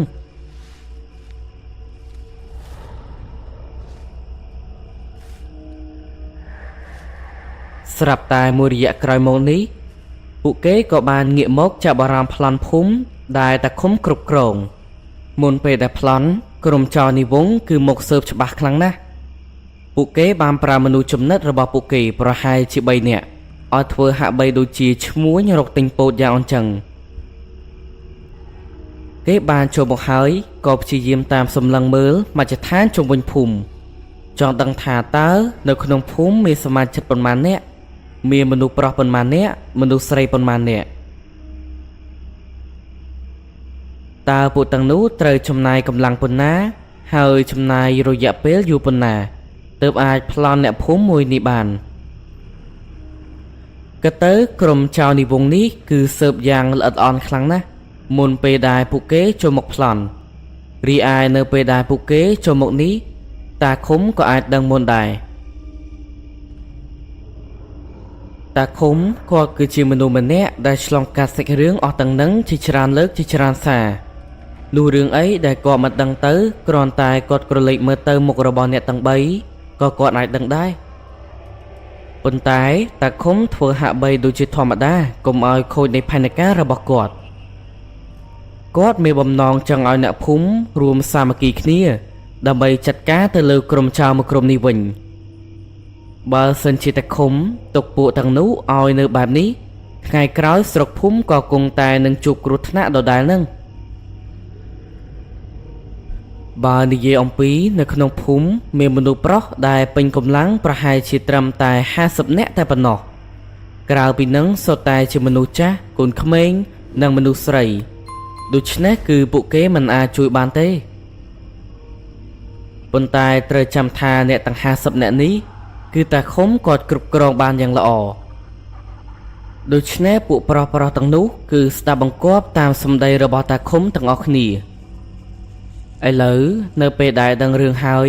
ចំណែកអ្នកស៊ើបការទាំង3នាក់នោះបានចាកចេញពីភូមិទៅវិញលោកតាឃុំគាត់ក៏បានហៅអ្នកភូមិរបស់គាត់ដើម្បីមកពិភាក្សាគ្នាអំពីរឿងមួយនេះប៉ុន្តែគាត់ហៅតែប្រុសពេញកម្លាំងតែប៉ុណ្ណោះគាត់មិនចង់ប្រាប់ស្រីឬក៏ក្មេងៗមួយចំនួនទេកុំឲ្យពួកគេមានភាពភ័យខ្លាចនិងឆ្លាតចោលរីឯនៅពេលដែលគាត់ហៅមនុស្សប្រុសពេញកម្លាំងឲ្យមកជុំគ្នាហើយគាត់ក៏បានប្រាប់ទៅដំណើរដើមរឿងក៏ដូចជាគាត់បានរៀបចំផែនការដើម្បីចាំស្វាគមន៍ក្រុមចៅទាំងអស់ហ្នឹងព្រោះគាត់ដឹងច្បាស់ណាស់ថាក្រុមចៅវាមិនមានគ្នាច្រើនទេ អស្ចារ្យបំផុតគឺ20នាក់ចុះក្រោមរីឯក្រុមចៅរបស់នាយវង្សនេះគឺលោកតាឃុំក៏ធ្លាប់ឮជាយូរមកហើយគាត់ក៏ដឹងដែរថានេះគឺជាក្រុមចៅរបស់គេដែលប្រុងនឹងចូលមកប្លន់ក្រុមចៅនេះមានសញ្ញាមួយនៅលើទូករបស់ពួកវាគឺសញ្ញាយុទ្ធការទូករបស់ក្រុមចៅគឺមានសញ្ញានេះទាំងអស់តាឃុំគាត់ក៏បានមើលឃើញផងដែររីឯមនុស្សប្រុសទាំងអស់ពីដំបូងនៅពេលដែលតាឃុំប្រាប់ថាមានចៅចង់ចូលមកប្លន់ពួកគេក៏រៀងភ័យដែរប៉ុន្តែនៅពេលដែលតាឃុំបានប្រាប់ពីវិធីក៏ដូចជាគំនិតរបស់គាត់នៅក្នុងការចាំចាត់ការទៅលើពួកចៅពួកប្រុសដែលនៅក្នុងភូមិពួកគាត់ក៏រៀងធូរចិត្តវិញព្រោះពួកគាត់ទុកចិត្តទៅលើផែនការរបស់តាឃុំច្បាស់ណាស់តាឃុំគាត់ហ៊ានអះអាងនិងសន្និដ្ឋានយ៉ាងច្បាស់ណាស់ថាក្រុមចៅនេះនឹងចូលមកប្លន់នៅក្នុងយប់នឹងតែម្ដងដោយមិនរងចាំយូរទេចំណែកអ្នកភូមិត្រូវតែធ្វើហាក់បីដូចជាធម្មតាកុំចលាចលឲ្យសោះដោយចាំចៅឡើងពីមាត់ទឹកមកក្រុមប្រុសនិងតាឃុំចាំចាត់ការពួកវាតែម្ដងតាឃុំបានរៀបចំខ្សែបង្កប់នៅក្នុងដីក៏ដូចជារៀបចំអាវុធមួយចំនួននិងអន្ទាក់រងចាំពួកចៅនិវង្សរួចទៅហើយក្រុមចៅនិវង្សដែលមកនេះប្រកាសណាស់តាឃុំគាត់ហ៊ានអះអាងថាពួកវាទាំងអស់ហ្នឹងនឹងត្រូវអស់ជីវិតនៅត្រង់ភូមិគាត់នេះហើយដោយពួកវាមិនអាចដើរប្លន់អ្នកភូមិបានទេតាឃុំគាត់ហ៊ានមានអំណាចច្បាស់ការអ្នកភូមិក៏ជឿទៅលើសម្ដីរបស់គាត់បើយើងនិយាយអំពីក្រុមចៅរបស់និវង្សនេះវិញពួកវាជាចៅសាមញ្ញធម្មតាដែរទេចង់និយាយថាពួកនឹងមិនចេះមុនវិជ្ជាអាគមអ្វីឡើយគ្រាន់តែថាពួកទាំងនឹងមានចិត្តហ៊ានចិត្តដាច់និងពូកែនៅក្នុងការប្លន់គេយ៉ាងស្ទាត់ជំនាញនៅក្នុងការប្លន់នៅលើផ្ទៃទឹកប៉ុន្តែក្រុមចៅនេះក៏មិនពូកែនៅក្នុងការឡើងមកប្លន់នៅលើគោកនេះដែរទោះជាយ៉ាងហ្នឹងក៏ដោយក៏ត្រូវតែប្រុងប្រយ័ត្នពីពួកវាឲ្យបានបន្តិច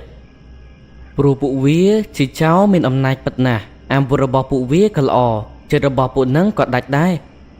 នៅពេលដែលរុស្ស៊ីចាប់ផ្ដើមចូលមកដល់ឈ្មួញជួញដូរតាំងប៉ុន្មានក៏បានចាក់ចេញពីស្រុកភូមិរបស់តាឃុំអស់ចំណែកនៅពេលហ្នឹងពួកក្រុមចៅនោះក៏បានសង្កេតនៃស្ថានភាពម្ដងទៀត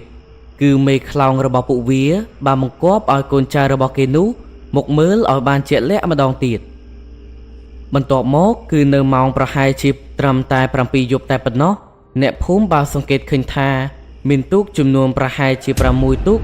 សុទ្ធតែដុតភ្លើងចន្លោះបំភ្លឺទាំងអស់កំពុងតែធ្វើដំណើរសម្ដៅមុខភូមិរបស់ពួកគាត់ហើយរីឯអ៊ំមេភូមិដែលមានឈ្មោះតាឃុំនេះគាត់ក៏បានរងចាំពួកក្រុមចៅទាំងអស់នោះជារួចស្រេចដែរនៅពេលដែលក្រុមចៅនេះបានឡើងមកដល់លើគោកពួកគេក៏ចាប់ផ្ដើមសម្ដៅមុខផ្ទះដែលធំជាងគេបង្អស់គឺជាផ្ទះរបស់តាឃុំនេះឯង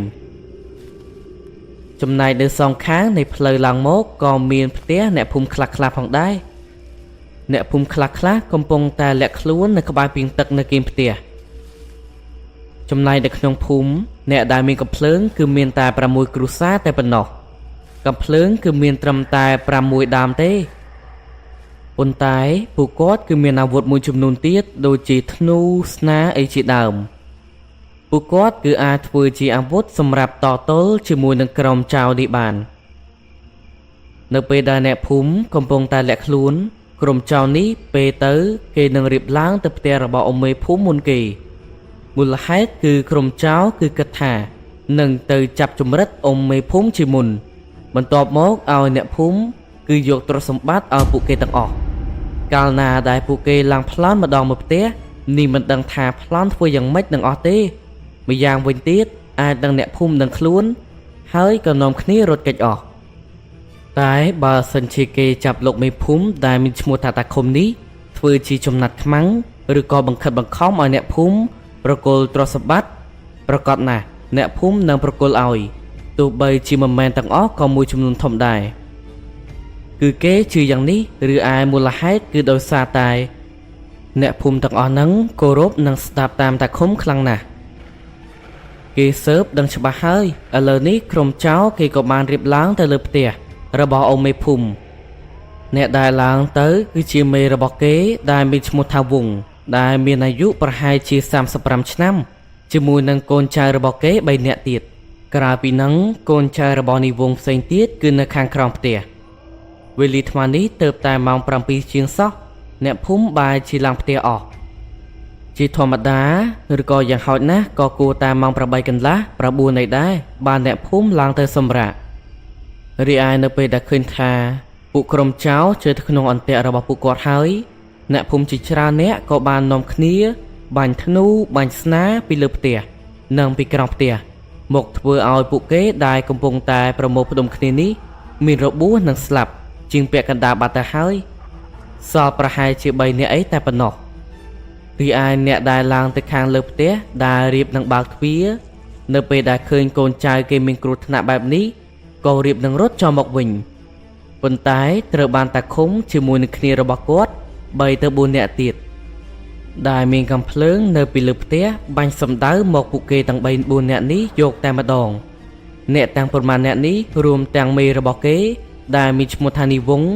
គឺមួយប្រព្រឹត្តភ្នែកតែប៉ុណ្ណោះក៏ត្រូវបានតាឃុំជាមួយអ្នកដែលនៅខាងលើផ្ទះបាញ់ឲ្យស្លាប់ទាំងអស់នឹងសល់ពី3នាក់ទៀតក៏ចង់រត់ចេញដែរប៉ុន្តែត្រូវបានអ្នកភូមិបាញ់ឲ្យមានរបួសនិងស្លាប់អស់អ្នកដែលមានរបួសធ្ងន់របួសស្រាលក៏តាឃុំសម្លាប់ចោលទាំងអស់ដែរតាឃុំមិនបានទុកជីវិតឲ្យពួកគេឡើយ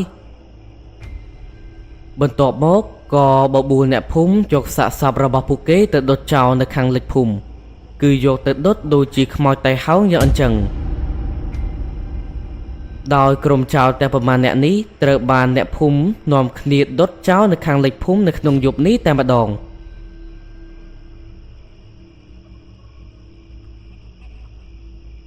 ក្រុមចោលនីវងដែលធ្លាប់តែជាចោលល្បីរុនទឺប្លន់អ្នកភូមិប្លន់ឈ្មួញជួញដូរ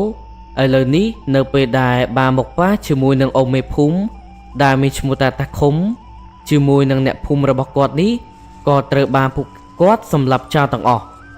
មិនឲ្យរស់សំបីតែម្នាក់អ្នកភូមិពិតជាសប្បាយចិត្តខ្លាំងណាស់ទោះសំបីតែឈ្មួញជួញដូរក៏ដូចគ្នាដែរនៅពេលដែលពួកគាត់ធ្វើដំណើរលែងមានឧបសគ្គទៅទៀតហើយឥឡូវនេះបានលោកតាឃុំជួយចាត់ការឲ្យពួកគាត់ពិតជាសប្បាយចិត្តខ្លាំងណាស់ព្រោះផ្លូវដែលត្រូវធ្វើដំណើរនៅលើផ្ទៃទឹកទៅរកស៊ីនិងទៅទិញដូរនេះគឺពួកគាត់ត្រូវធ្វើដំណើរទៅតាមផ្លូវដែលពួកចៅវាបានឃុំក្រុងនឹងឯងពួកចៅវាបាននាំគ្នាកាន់កាប់ផ្លូវនឹងអស់រយៈពេល3ទៅ4ឆ្នាំមកហើយចំពោះឈ្មួញដែលនៅតាមតំបន់នឹងគេដឹងច្បាស់ខ្លាំងណាស់គេមិនធ្វើដំណើរឆ្លងតាមនឹងទេប៉ុន្តែចំពោះឈ្មួញដែលមកពីចម្ងាយដែលមិនសូវដឹងមិនដូចគ្នាឡើយគឺឲ្យតែមកកាត់នឹងតែងតែត្រូវបានពួកគេស្ទាក់ប្លន់តែរហូតនឹងតែឥឡូវនេះនៅពេលដែលក្រុមចៅត្រូវបានពួកគាត់ចាត់ការអស់ពួកឈ្មួញជួញដូរមួយចំនួនក៏គាត់ក៏អាចធ្វើដំណើរតាមផ្លូវនឹងកាន់តែលឿនឥឡូវនេះអ្នកភូមិក៏ដូចគ្នាដែរគឺអាចឆ្លងកាត់ពីកន្លែងនឹងទៅកន្លែងផ្សេងដើម្បីរកស៊ីដើម្បីរកប្រភពនៃត្រីច្រើនរីឯបើនិយាយអំពីឈ្មួញជួញដូរវិញពួកគាត់ក៏កាន់តែចាប់អារម្មណ៍មកកាន់ភូមិរបស់តាឃុំហើយមូលហេតុគឺដោយសារតែពួកគាត់អាចធ្វើដំណើរបានលឿននិងចំណេញពេលវេលាមិនត្រឹមតែប៉ុណ្ណោះក្រុមឈ្មួញនានាក៏អាចធ្វើដំណើរមកជួញដូរនៅក្នុងភូមិតាឃុំនេះគឺបានទាំងរបស់ល្អហើយតម្លៃថោកទៀតឥឡូវនេះមានអ្នកភូមិជាច្រើនមកតាំងទីលំនៅនៅតំបន់ភ្នំនិងអ្នកដែលនៅលើទឹកគឺមិនក្រោមពី50គ្រួសារទេព្រោះអ្នកភូមិដំណើរឆ្ងាយបានសុំចូលមករស់នៅកន្លែងភូមិរបស់តាឃុំរីឯតាឃុំគាត់ក៏បានអនុញ្ញាតឲ្យអ្នកគ្រប់គ្នាចូលមករស់នៅជាមួយអ្នកភូមិរបស់គាត់ប៉ុន្តែត្រូវមានលក្ខខណ្ឌដោយត្រូវស្ដាប់តាមបទបញ្ជាដែលគាត់បានចែងទៅលើភូមិមួយនេះដោយសារតែប្រជាជនគឺកាន់តែច្រើនទៅដូច្នេះគាត់ពិបាកនៅក្នុងការគ្រប់គ្រងអ្នកភូមិរបស់គាត់ទាំងសណ្ដាប់ធ្នាប់សន្តិសុខទាំងដំណាំស្បៀងជាដើម រីឯបើនិយាយអំពីស្រុកភូមិតាឃុំមួយនេះឥឡូវក៏មានអ្នកចំណូលថ្មីក៏កាន់តែច្រើនគឺមិនអាចដឹងនោះទេថានរណាជាអំពើអាបធ្មប់នរណាជាគ្រូអាគមខ្លះនោះឡើយដោយសារតែដំបូងយើងមិនអាចដឹងពីសាវតារបស់អ្នកចំណូលថ្មីឡើយចំណែកលោកតាឃុំឥឡូវនេះគាត់មានអាយុប្រហែលជា70ឆ្នាំជាងទៅហើយគាត់កាន់តែចាស់ទៅរាងកាយរបស់គាត់មិនសូវជាមានកម្លាំងមាំមួនទេថែមទាំងគាត់មានជំងឺប្រចាំកាយទៀតផង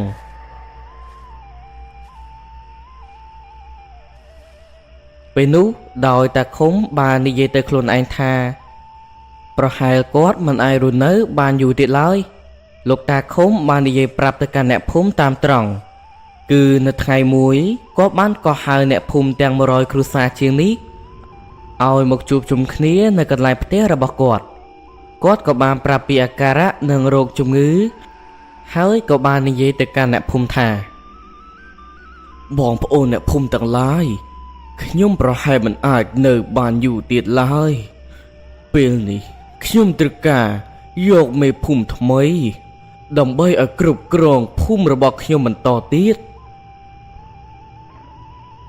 នៅពេលហ្នឹងក៏ឃើញថាមានបេក្ខជនដែលអាចនឹងឈរឈ្មោះជាប់ប្រហែលជា3នាក់ដោយសារតែលោកអ៊ំទាំង3នាក់នេះគាត់គឺជាមនុស្សដែលចេះមុនវិជ្ជាអាគមខ្លះមិនត្រឹមតែប៉ុណ្ណោះនៅពេលដែលស្រុកភូមិមានរឿងហេតុមិនល្អកើតឡើងគាត់គឺជាអ្នកដែលពូកែនៅក្នុងការដោះស្រាយមិនត្រឹមតែប៉ុណ្ណោះគាត់ក៏ជាមនុស្សល្អគាត់ជួយអ្នកភូមិដោយមិនចង់បានផលតបស្នងអ្វីឡើយបេក្ខជនឈរឈ្មោះធ្វើជាមេភូមិមានរហូតទៅដល់15នាក់ឯណោះប៉ុន្តែមានសង្ឃឹមជាងគេគឺ3នាក់នេះឯងរីឯនៅពេលដែលបោះឆ្នោតយកសម្លេងទៅក៏ឃើញថាមតិទាំងអស់គឺបានគ្រប់គ្រងទៅកាន់លោកអ៊ំម្នាក់ដែលមានឈ្មោះថាលោកអ៊ំមុំគាត់មានអាយុប្រហែលជា52ឆ្នាំគាត់ជាមនុស្សដែលមានរាងកាយមាំមួននិងមានកម្ពស់ខ្ពស់មិនត្រឹមតែប៉ុណ្ណោះគាត់ជាមនុស្សដែលតែងតែយល់ពីទុក្ខធុរៈអ្នកភូមិនិងជាមនុស្សល្អដែលអ្នកភូមិបានសង្កេតឃើញថាជាយូរឆ្នាំមកហើយនៅពេលដែលគាត់ឡើងធ្វើជាមេភូមិថ្មីក៏មិនមាននរណាម្នាក់ប្រកែកដែរនៅក្នុងពិធីអបអរចំពោះលោកអ៊ំមេភូមិថ្មីនេះអ្នកភូមិបាននាំគ្នាកាប់មាន់កាប់ទាវាយគោក្របីដើម្បីធ្វើពិធីជប់លៀងដ៏ធំមួយនៅពេលហ្នឹងលោកតាឃុំដែលជាមេភូមិចាស់បាននិយាយទៅកាន់អ្នកភូមិគ្រប់គ្នាថាមកនៅរសៀលថ្ងៃនេះមិនបាច់ចេញទៅរកស៊ីអីទេយើងសប្បាយពេញមួយរសៀលហើយនឹងពេញមួយយប់ទៀតតែម្ដងយើងធ្វើពិធីអបអរជួបជុំអង្គមេភូមិថ្មីព្រោះអីពួកយើងខានសប្បាយជុំគ្នាជាយូរមកហើយគួរតែមានពិធីជួបជុំដ៏ធំមួយសម្រាប់ពួកយើងនឹងបង្កើតនៃល្បែងប្រជាប្រិយពិធីរាំរែកការច្រៀងលេងការជួបជុំបងប្អូនឲ្យសប្បាយម្ដងអ្នកភូមិនៅពេលដែលឮបែបហ្នឹងពួកគាត់ពិតជាសប្បាយចិត្តខ្លាំងណាស់ព្រោះអ្នកភូមិមួយនេះគឺខានសប្បាយជួបជុំជាយូរមកហើយស្រុកភូមិមួយនេះគឺរវល់តែរកស៊ីម្នាក់ដោយសារតែរកស៊ីបានរកស៊ីកាក់កបក៏ខានបានសប្បាយឥឡូវនេះដល់ពេលទៅលឺលោកតាឃុំនិយាយបែបហ្នឹងពួកគាត់ក៏សប្បាយចិត្តខ្លាំងណាស់លោកតាឃុំបានណាត់អ្នកភូមិនៅម៉ោងប្រហែលជា3រសៀលប៉ុន្តែអ្នកភូមិបានមកតាំងតែពីម៉ោង12ថ្ងៃត្រង់មកម្លេះអ្នកភូមិដោយសារតែអន្ទះសារពេកចាំមិនបានដូច្នេះហើយក៏ឆាប់មកជួបជុំគ្នាឃើញថាស្រីគឺពួកគាត់បានមកជួបជុំគ្នាធ្វើម្ហូបចំណែកឯប្រុសប្រលះសាច់គោនិងជួយការងារមួយចំនួនទៀតមើលទៅពិតជាសាមគ្គីគ្នាណាស់រីឯនៅក្នុងយប់នេះពិធីជួបជុំពិតជាសប្បាយអើងកងពិតមែនដោយសារតែអ្នកភូមិបានមកជួបជុំគ្នាជាច្រើនកំឡោះក្រមុំក៏លេងល្បែងប្រជាប្រិយរីឯចាស់ក៏ជុំគ្នាផឹកស៊ីនិងក្មេងៗក៏នាំគ្នាលេងបិទពួនស្រីក៏ជុំគ្នានិយាយគ្នាលេងពីនេះពីនោះអីអញ្ចឹងទៅ មើលទៅហាក់បីដូចជាសប្បាយខ្លាំងណាស់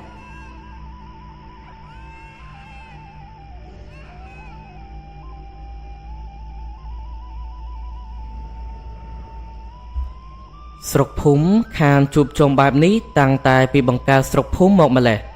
នៅពេលដែលយប់នេះបានកន្លងផុតទៅអ្នកភូមិក៏បានចែកផ្លូវគ្នាទៅរកស៊ីជាធម្មតាអ្នកភូមិនេះគឺមានសណ្ដាប់ធ្នាប់ខ្លាំងណាស់ប៉ុន្តែអ្វីដែលកាន់តែចម្លែកគឺនៅថ្ងៃមួយលោកតាឃុំបានហៅអ្នកភូមិមកជួបជុំគ្នាម្ដងទៀតថ្មីត្បិតតែគាត់មិនមែនជាមេភូមិពិតមែនប៉ុន្តែសម្ដីរបស់គាត់គឺមានអានុភាពខ្លាំងណាស់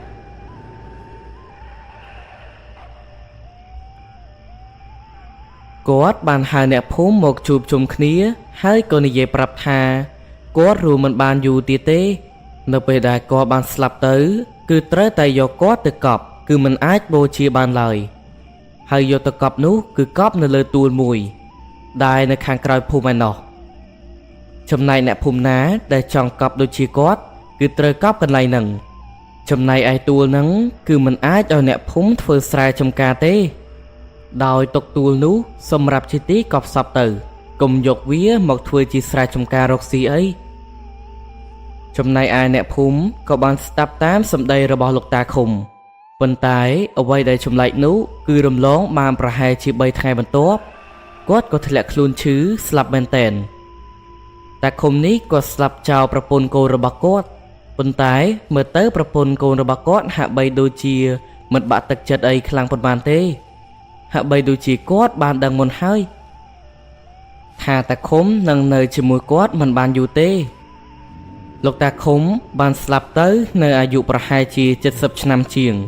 ភ្នូររបស់គាត់ត្រូវបានអ្នកភូមិរៀបចំយ៉ាងសមរម្យនៅលើទួលខាងក្រោយភូមិគាត់មួយនេះគឺជាវីរបុរសដែលអ្នកភូមិគោរពស្រឡាញ់រីឯចាប់តាំងពីថ្ងៃគាត់ស្លាប់មកស្រុកភូមិក៏មិនដូចមុនទៀតសម្ដីរបស់ôngមេភូមិថ្មីហាក់បីដូចជាអ្នកភូមិមិនស្ដាប់តទៅសោះពីដំបូងកាលដែលតាឃុំនៅអ្នកភូមិក៏បានស្ដាប់ខ្លះដែរប៉ុន្តែឥឡូវនេះអ្នកភូមិមួយចំនួនគឺចាប់ផ្ដើមបំពេញច្បាប់ដែលតាឃុំបានចែងហើយរីឯអ្វីដែលគួរឲ្យចម្លែកទៀតនោះគឺនៅក្បែរភូមិឥឡូវនេះស្រាប់តែមានវិញ្ញាណខ្មោចលងបន្លាចនិងចូលមកកាន់លងបន្លាចអ្នកភូ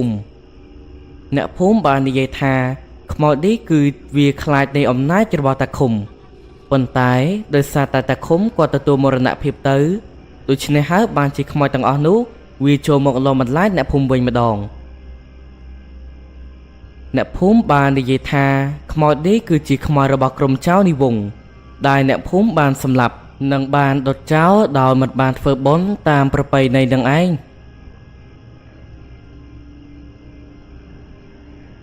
ឥឡូវនេះនៅក្នុងភូមិមិនមែនថាមិនមានអ្នកដែលមិនចេះទេ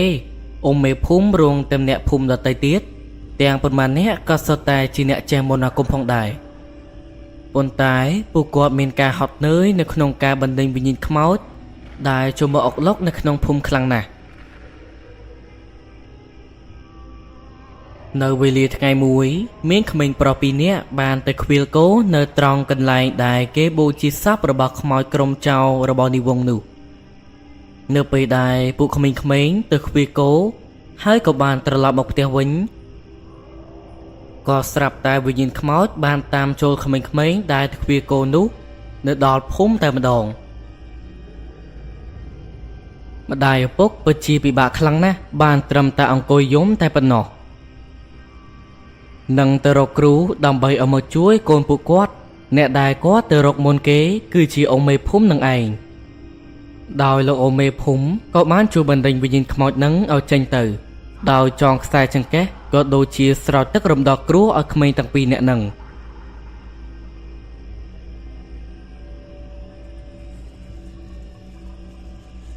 ប៉ុន្តែរឿងហេតុនេះវានៅកើតឡើងដដែលទៅលើអ្នកភូមិពេកគឺកើតឡើងសឹងតែជារៀងរាល់ថ្ងៃតែម្ដងរីឯនៅក្នុងភូមិឥឡូវនេះគឺមានគ្រូម្នាក់ដែលចូលមករស់នៅដោយគេនោះទើបតែចូលមករស់នៅដែរទេគេបានចូលមកក្រោយពេលដែលលោកតាឃុំបានស្លាប់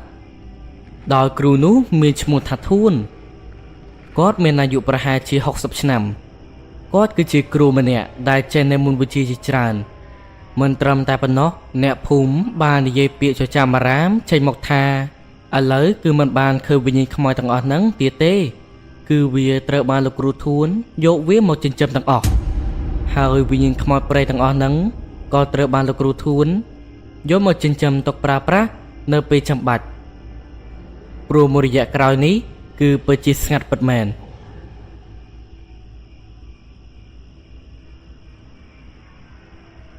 ចំណែករំលងបានប្រហែលជាត្រឹមតែ1ខែតែប៉ុណ្ណោះលោកគ្រូធួនគាត់ក៏ចាប់ផ្ដើមបញ្ចេញនៅអានុភាពបណ្ណាគមរបស់គាត់ហើយកាលពីដំបូងគឺគាត់ទទួលមើលអ្នកដែលត្រូវបានខ្មោចចូលអ្នកដែលត្រូវអំពើរបស់គេ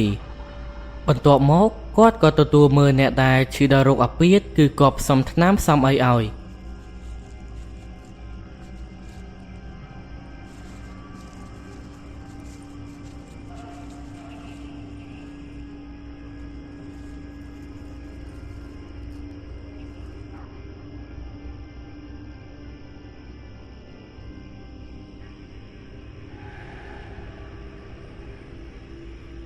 លោកគ្រូធួនគាត់ពិតជាពូកែខ្លាំងណាស់ប៉ុន្តែ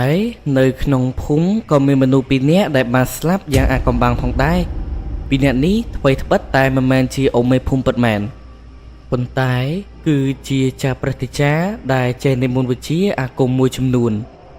ប៉ុន្តែពួកគាត់ទាំង2នាក់នេះស្លាប់យ៉ាងអាថ៌កំបាំងដោយមិនមាននរណាដឹងឡើយដោយមានអ្នកភូមិទៅមើលគឺឃើញថាភ្ញាក់ឡើងមកឃើញដីស្លាប់នៅលើផ្ទះបាត់ទៅហើយដល់មើលទៅសាកសពរបស់ពួកគាត់ហើមស្អុយរលួយ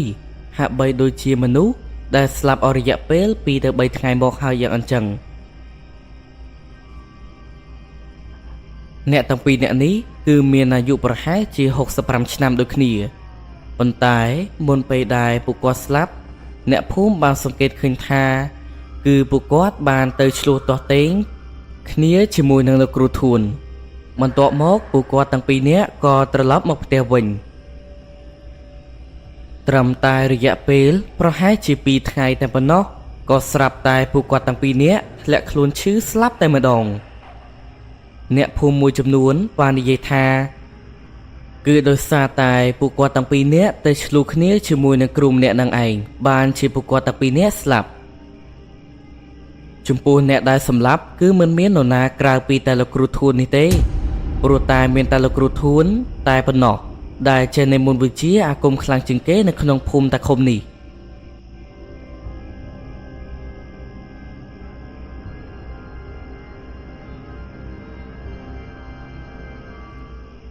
ចំណែកដល់ថ្ងៃបូជាសពរបស់ពួកគាត់ទាំង2នាក់លោកគ្រូធួនក៏បានធ្វើដំណើរមកផងដែរដែលមើលទៅទុកមុខរបស់លោកគ្រូធួនហាក់បីដូចជាគាត់សប្បាយចិត្តខ្លាំងណាស់យ៉ាងអញ្ចឹងមើលទៅគាត់ហាក់បីដូចជាមិនពិបាកចិត្តទាល់តែសោះទឹកមុខរបស់គាត់នេះហាក់បីដូចជាស្រស់បោះខ្លាំងណាស់ទាំងដែលអ្នកភូមិជាច្រើននាក់ក៏កំពុងតែអង្គុយយំអ្នកភូមិស្រឡាញ់អ្នកទាំងពីរដូចជាសាច់ញាតិបងប្អូនយ៉ាងអញ្ចឹងណាមួយចាប់តាំងតែពីភូមិនេះបង្កើតឡើងគឺអ្នកភូមិស្រឡាញ់គ្នាដូចជាសាច់ញាតិបងប្អូនទោះបីជាអ្នកដទៃក៏ដោយប៉ុន្តែនៅពេលដែលលោកតាឃុំស្លាប់ទៅភ្លាមក៏ស្រាប់តែមានរឿងមិនល្អចាប់ផ្ដើមកាត់ឡើងជាបន្តបន្ទាប់ចំណែកនៅក្នុងស្រុកភូមិក៏លែងមានភាពសាមគ្គីដូចមុនទៀតចំណែកឯនៅថ្ងៃមួយនៅក្នុងភូមិតាឃុំនេះក៏មានពិធីមង្គលការប៉ុន្តែភាគីខាងប្រុសគឺនៅឆ្ងាយណាស់គឺនៅភូមិជាមួយនឹងនិវឿននិឌីហើយនៅអ៊ំឈុំនឹងឯងនៅពេលដែលអ្នកភូមិបានរៀបចំពិធីមង្គលការខាងប្រុសក៏អញ្ជើញភ្ញៀវខាងនោះឲ្យមកផងដែរសូម្បីតែនិវឿននិឌីហើយនៅអ៊ំឈុំក៏មកដូចគ្នាអ្នកភូមិជាច្រើនអ្នកគេចង់មកឃើញខ្លាំងណាស់ព្រោះភូមិមួយនេះល្បីឈ្មោះជាយូរមកហើយដែលថាជាភូមិទើបតែបង្កើតតែអ្នកភូមិប្រែជាអ្នកមានជីវភាពធូរធារទៅវិញបើយើងនិយាយអំពីពិធីមង្គលការរវាងកូនប្រុសហើយកូនស្រីនេះវិញគឺរៀបចំធំដុំខ្លាំងណាស់ដោយសារតែខាងស្រីទាំងខាងប្រុសគឺសុទ្ធតែជាអ្នកមានជីវភាពធូរធារ អញ្ចឹងគឺអញ្ជើញអ្នកស្រុកភូមិមកសឹងតែគ្រប់ភូមិដែលនៅតាមតំបន់ហ្នឹងហើយមិនត្រឹមតែប៉ុណ្ណោះទេសូម្បីតែអ្នកមានមុខមាត់ដូចជាមេភូមិលោកសេដ្ឋីមួយចំនួនក៏មកចូលរួមផងដែរជាពិសេសនោះគឺជាឈ្មួញជួញដូរនៅលើផ្ទៃទឹកហ្នឹងសុទ្ធតែធ្វើដំណើរមកចូលរួមក្នុងពិធីមង្គលការមួយនេះនៅក្នុងពិធីមង្គលការមួយនេះគឺគេបានរៀបចំម្ហូបដោយកាប់គោកាប់ក្របីរហូតទៅដល់15ក្បាលឯណោះគឺច្រើនមែនទែនហើយនៅកាប់មាន់កាប់ទាទៀតនិងនៅមានម្ហូបជាច្រើនមុខទៀតភ្ញៀវដែលបានចូលរួមនៅក្នុងពិធីមង្គលការនេះគឺហូបបបោដោយមិនខ្លាចអត់ម្ហូបហូបនោះឡើយរីឯបើនិយាយអំពីទំនាក់ទំនងរវាងកូនកំលោះនិងកូនក្រមុំនេះវិញពួកគាត់គឺស្គាល់គ្នាគឺដោយសារតែសាច់ញាតិបងប្អូនដែរទេម្យ៉ាងវិញទៀតឪពុកម្ដាយបានរៀបចំឲ្យពួកគេតាំងតែពីក្មេងគួបផ្សំជាមួយនឹងធំឡើងពួកគេស្រឡាញ់ពេញចិត្តគ្នាទៀតដូច្នេះហើយបានជាអ្នកទាំងពីរនេះរៀបការដោយកូនប្រុសរស់នៅភូមិឲ្យឆ្ងាយឯកូនក្រមុំនៅក្នុងភូមិតាឃុំនេះបន្ទាប់មកក៏បានយកកូនកំលោះមករៀបការពិធីមង្គលការតែមួយកន្លែងទេ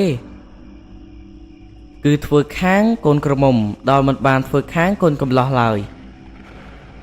បើយើងនិយាយអំពីនិវឿននេឌីហើយនឹងលោកអ៊ំឈុំនេះវិញនៅពេលដែលមកដល់ពួកគាត់ហាក់បីដូចជាដឹងហើយថាភូមិមួយនេះមិនត្រឹមតែអំណោយផលនៅក្នុងការធ្វើស្រែចម្ការរកស៊ីរកត្រីរករបស់ព្រៃឡើយថែមទាំងជាភូមិដែលមានអ្នកខ្លាំងម្នាក់នៅថែមទៀតផងហើយអ្នកខ្លាំងម្នាក់នេះមិនមែនជាមនុស្សធម្មតាឡើយដោយគេនោះចេះនៃមុនវិជាអាគមខ្លាំងពូកែណាស់មិនត្រឹមតែប៉ុណ្ណោះគេនោះមានបរិវារដែលជាខ្មោចតៃហោងជាច្រើនទៀតដោយមិនដឹងថានៅកន្លែងផ្ទះរបស់គេនោះមានរបស់ស័ក្តិសិទ្ធិអ្វីខ្លះទេ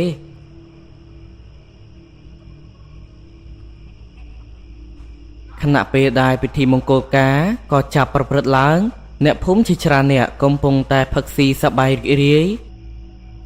រីឯចំពោះសេដ្ឋីមួយចំនួនដែលមិនធ្លាប់ស្គាល់គ្នាក៏ទៅរាក់ទាក់ពីមុខរបររកស៊ីរបស់ពួកគេចំណែកឯបើនិយាយអំពីឈ្មោះជួញដូរវិញក៏ដូចគ្នាដែរដោយពួកគាត់កំពុងតែទំនាក់ទំនងការងារថ្មីដែលមានតែនិវឿននេឌីហើយនឹងលោកអ៊ំឈុំតែប៉ុណ្ណោះដែលពួកគាត់កំពុងតែសង្កេតមើលថាតើនរណាទៅដែលជាគ្រូអាគមដ៏ខ្លាំងនៅកន្លែងនេះព្រោះពួកគាត់ក៏ដឹងដែរថាគ្រូម្នាក់ហ្នឹងក៏ប្រកាសជាមកចូលរួមនៅក្នុងពិធីមង្គលការមួយនេះដែរហើយអ្នកទាំង3ក៏អាចសង្កេតដឹងចំពោះនរណាម្នាក់ដែលចេះនៅមុនវិជាដ៏ខ្លាំង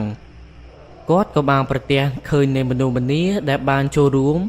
ដែលជាអ្នកចេះមុនវិជានេះផងដែរប៉ុន្តែមិនមែនជាមនុស្សម្នាក់ដែលពួកគាត់កំពុងតែស្វែងរកទេ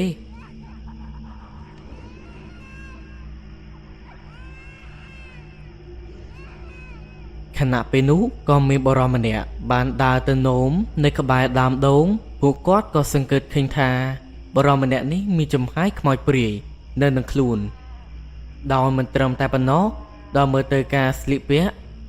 និងស្នាមសាក់នៅលើដៃរបស់គេក៏អាចដឹងដែរថាមិនមែនជាមនុស្សធម្មតាឡើយសាក់នេះគឺមិនមែនសាក់ធម្មតាដូចជាយើងសាក់នៅលើរាងកាយទេគឺគេនោះបានសាក់ចូលទៅក្នុងស្បែករបស់គេតែម្ដងនៅពេលដែលអ្នកទាំង3បានសម្លឹងទៅមើលគាត់នោះដឹងថាបរិមម្នាក់នោះមិនមែនជាមនុស្សធម្មតាទេពួកគាត់ក៏អាចមើលដឹងដែរនៅពេលដែលពួកគាត់បានឃើញគាត់ហើយក៏មិនទាន់និយាយស្ដីរកគ្នាដែរលុះរហូតដល់ព្រឹកឡើងពួកគាត់មិនបានត្រឡប់ទៅស្រុកភូមិវិញភ្លាមៗដែរដោយសារតែគាត់ត្រូវសម្រាកនៅទីនេះព្រោះលោកអ៊ំម្នាក់តែត្រូវជាលោកអ៊ំរបស់និវឿន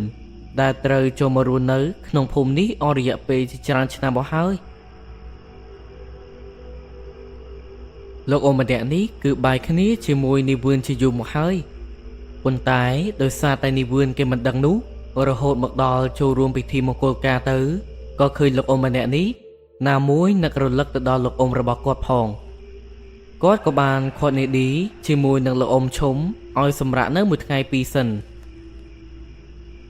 បើយើងនិយាយអំពីអ្នកទាំងពីរក៏មិនបានប្រកែកដែរមូលហេតុគឺដោយសារតែអ្នកទាំងពីរក៏ខានចេញឆ្ងាយជាយូរមកហើយឥឡូវពេលចូលទៅដល់ភូមិស្រុកមួយនេះក៏នៅលេងនៅមើលថាតើគេរកស៊ីគេធ្វើអ្វីបានជាជីវភាពរបស់ពួកគេធូរធារម្លេះខ្ញុំសូមនិយាយអំពីលោកអ៊ំរបស់នាវឿនដោយគាត់មានឈ្មោះថាហៀប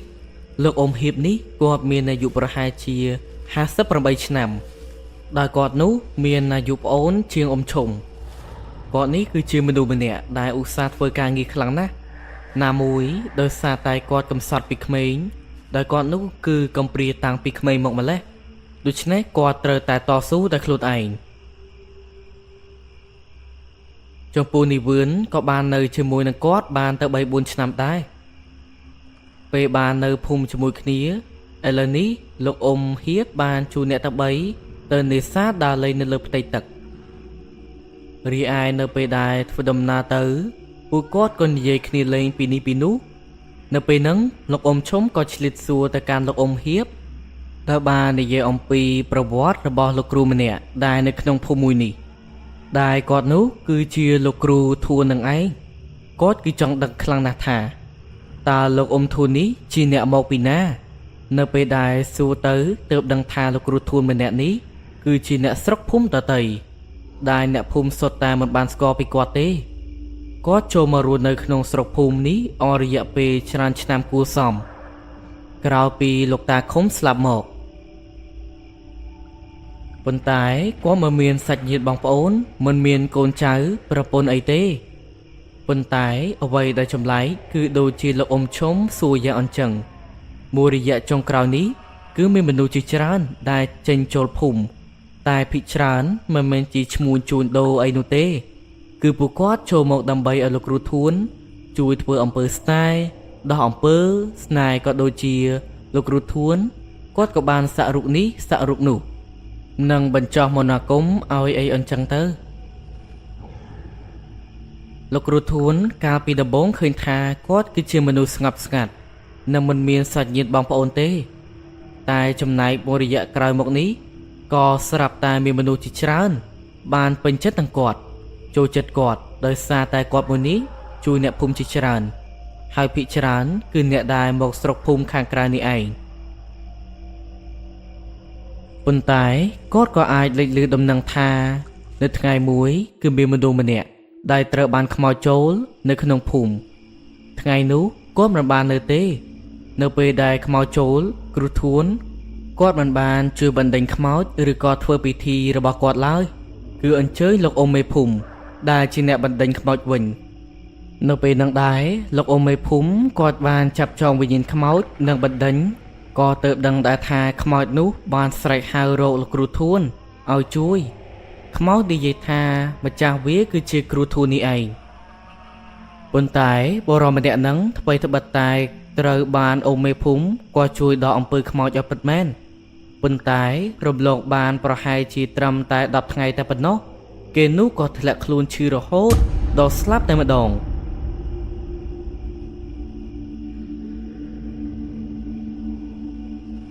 រីឯលោកអ៊ំមេភូមិក៏មិនមានគ្រោះថ្នាក់អ្វីទេមុនពេលដែលកើតហេតុមានអ្នកនិយាយថាបរិម្នាក់នោះគឺបានទៅឆ្លោះទាស់ទែងជាមួយនឹងលោកគ្រូធួនអំពីរឿងព្រំដីធ្លីដោយសារតែលោកគ្រូធួននេះគាត់ទើបតែនឹងរកស៊ីមានបានខាងអំពើខ្មៅងងឹតរបស់គាត់ក៏ទិញដីធ្លីនៅជាប់បរិម្នាក់នោះហើយក៏បានឆ្លោះទាស់ទែងគ្នាដោយសារតែលោកគ្រូធួនក៏បានធ្វើព្រំចូលដីរបស់គេប្រហែលជា1ម៉ែត្រឯណោះ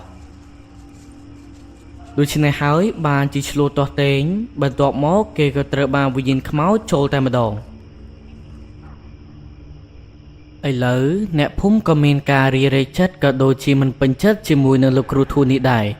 ខ្លាចថ្ងៃក្រោយមានគ្រោះថ្នាក់ដល់ពួកគាត់ប៉ុន្តែអ្នកភូមិមិនមានដំណោះស្រាយអ្វីឡើយនៅក្នុងការចាត់ការគេបន្ទាប់មកនៅថ្ងៃមួយអ្នកភូមិក៏បានសង្កេតឃើញថាគោរបស់លោកគ្រូធួនបានចូលទៅស៊ីដំណាំពោតរបស់អ្នកភូមិម្នាក់ អ្នកភូមិម្នាក់នេះគឺមានឈ្មោះថាហុង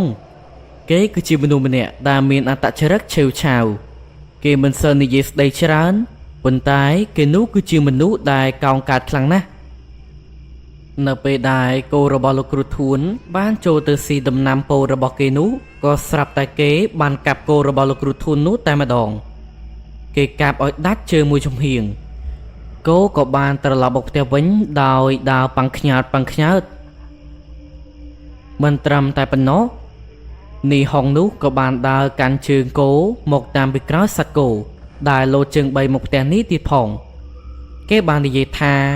គោស៊ីដំណាំរបស់គេអស់ច្រើនណាស់គោធំណាស់ហើយគួរតែចងខ្សែវាទៅថ្ងៃក្រោយបើទៅម្ដងទៀតគេមិនកាប់ជើងទេគេកាប់ក្បាលតែម្ដងគេនិយាយតែប៉ុណ្ណឹងក៏ទម្លាក់ជើងគោចោះបន្ទាប់មកគេក៏បានត្រឡប់ទៅផ្ទះគេវិញ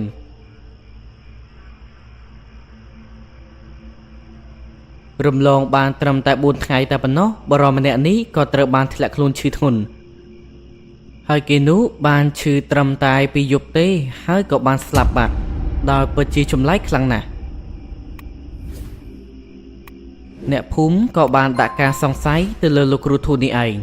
ព្រោះអ្នកដែលទៅឆ្លោះជាមួយគាត់តែពីរអ្នកនឹងហើយដែលត្រូវស្លាប់យ៉ាងអាកំបាំងសាកសពរបស់បរិមម្នាក់នេះមើលទៅពិតជាគួរឲ្យចម្លែកខ្លាំងណាស់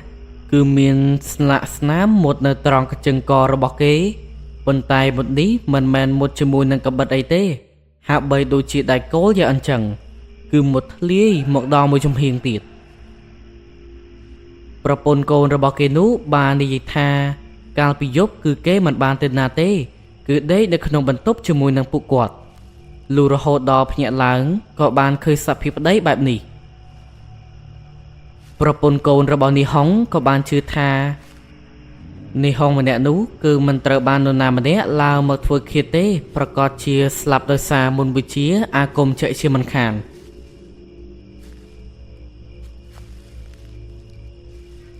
ទាំងសាច់ញាតិបងប្អូនប្រពន្ធកូនរបស់គេទាំងអស់នោះអ្នកភូមិសុទ្ធតែដឹងហើយថាអ្នកដែលធ្វើនេះគឺជាលោកគ្រូធួនប៉ុន្តែពួកគាត់ក៏មិនមានដំណោះស្រាយអ្វីដោយពួកគាត់មិនហ៊ានធ្វើអ្វីទេរីឯរំលងពីនឹងបានប្រហែលជា2ខែតែប៉ុណ្ណោះក៏មានស្ត្រីម្នាក់បានទៅឆ្លោះជាមួយលោកគ្រូធួនទៀតហើយស្ត្រីម្នាក់នេះតាមពិតទៅគឺគេជាអ្នកភូមិដទៃដែលចូលមកលេងនៅក្នុងភូមិនេះទេស្ត្រីម្នាក់នោះបានចូលមកលេងសាច់ញាតិបងប្អូនរបស់ពួកគាត់នៅថ្ងៃមួយស្ត្រីម្នាក់នេះបានទៅងូតទឹកនៅក្បែរមាត់ទឹករីឯលោកគ្រូធួនបានដើរចេញពីព្រៃមកនៅពេលដែលមកចៃដន្យស្ត្រីម្នាក់នេះគឺមិនបានប្រយ័ត្នក៏ធ្វើឲ្យរបូរសម្ពត់លោកគ្រូធួនក៏អាចមើលឃើញប៉ុន្តែគាត់មិនមានចេតនាទេតែស្ត្រីម្នាក់នេះបានជេរទៅកាន់គាត់ជាច្រើនមិនត្រឹមតែប៉ុណ្ណោះបានប្រើពាក្យសម្ដីអសុរោះទៀតហើយក៏បានវាយទៅលើមុខរបស់លោកគ្រូធួនតែធ្វើឲ្យលោកគ្រូធួនគាត់ខឹងជាខ្លាំងព្រោះតាំងតែគាត់កើតមកគឺមិនមាននរណាម្នាក់ហ៊ានធ្វើបែបនេះដាក់គាត់ទេ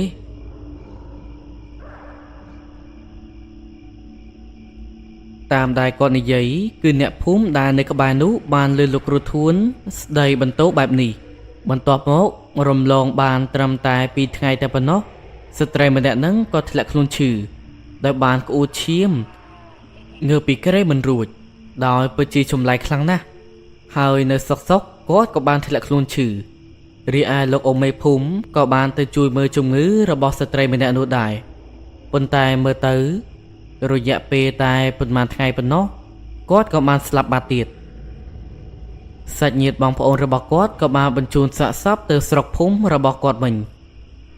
រីឯប្តីនៅពេលដែលដឹងរឿងក៏ចូលមកនៅក្នុងភូមិហើយក៏បានទៅនិយាយស្ដីបន្ទោសឲ្យលោកគ្រូធួនតែម្ដងដោយសារតែមូលហេតុគឺបាត់បង់ប្រពន្ធធ្វើចិត្តមិនបានក៏ស្ដីបន្ទោសខ្លាំងទៅលោកគ្រូធួនថាបានធ្វើអំពើទៅលើប្រពន្ធរបស់គាត់ដោយចង់កាប់សម្លាប់លោកគ្រូធួនទាំងថ្ងៃនឹងទៀតដែលត្រូវបានអ្នកភូមិគេជួយឃាត់ទាន់ដោយសារតែឃាត់មិនស្ដាប់អ្នកភូមិក៏បានចាប់ចងគេនៅលើផ្ទះមួយនៅពេលយប់ចូលមកដល់អ្នកភូមិក៏មិនទាន់ហ៊ានស្រាយចំណងរបស់គាត់នោះដែរដោយសារតែខ្លាចថាគេអាចដឹងនឹងសម្លាប់លោកគ្រូធួនទៀត ប៉ុន្តែអ្វីដែលគួរឲ្យចម្លែកនោះគឺនៅពេលដែលអ្នកភូមិបានចងគេនៅពេលយប់អ្នកភូមិបានដេកលក់ក៏ស្រាប់តែភ្ញាក់ឡើងបាត់បរិមម្នាក់នេះបាត់អ្នកភូមិបានចងខ្សែនេះគឺរឿងមាំខ្លាំងណាស់មិនគួរណាអាចរើរួចទេចុះតើហេតុអ្វីបានជាគេអាចស្រាយចំណងដោយខ្លួនឯងបានប៉ុន្តែនៅពេលដែលអ្នកភូមិភ្ញាក់មកក៏ស្រាប់តែឃើញបរិមម្នាក់នេះស្លាប់យ៉ាងអាថ៌កំបាំងបំផុតប៉ុន្តែបរិមម្នាក់នេះបានស្លាប់មិនដូចអ្នកដទៃទេគឺគេស្លាប់នៅខាងលើដើមឈើប៉ុន្តែមិនមែនករណីចងកសម្រាប់ខ្លួនឡើយហាក់បីដូចជាមនុស្សណាម្នាក់យកគេទៅដាក់ពីលើដើមឈើយ៉ាងអញ្ចឹង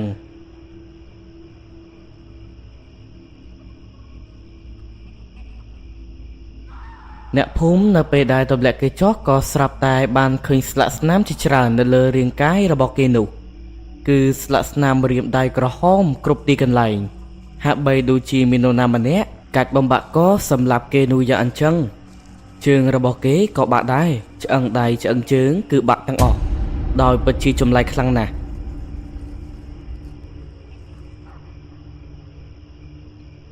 អ្នកភូមិក៏បានបញ្ជូនសាកសពរបស់គេត្រឡប់ទៅភូមិរបស់គេនោះវិញចាប់តាំងពីថ្ងៃនោះមកអ្នកភូមិដែលដឹងរឿងក៏មិនមាននរណាម្នាក់ហ៊ានឆ្លោះជាមួយនឹងលោកគ្រូធួតដែររីឯអ្នកភូមិមួយចំនួនដែលនៅស្រុកភូមិដទៃ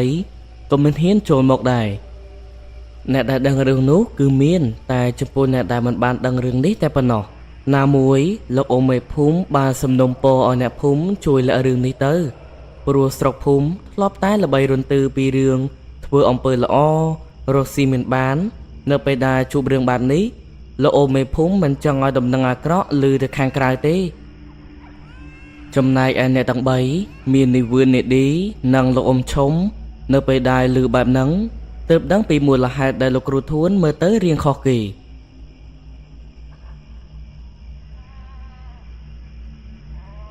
បើសិនជាទុកគាត់ឲ្យនៅក្នុងស្រុកភូមិនេះប្រកាសណាស់នឹងមានគ្រោះថ្នាក់ដល់អ្នកភូមិជាច្រើន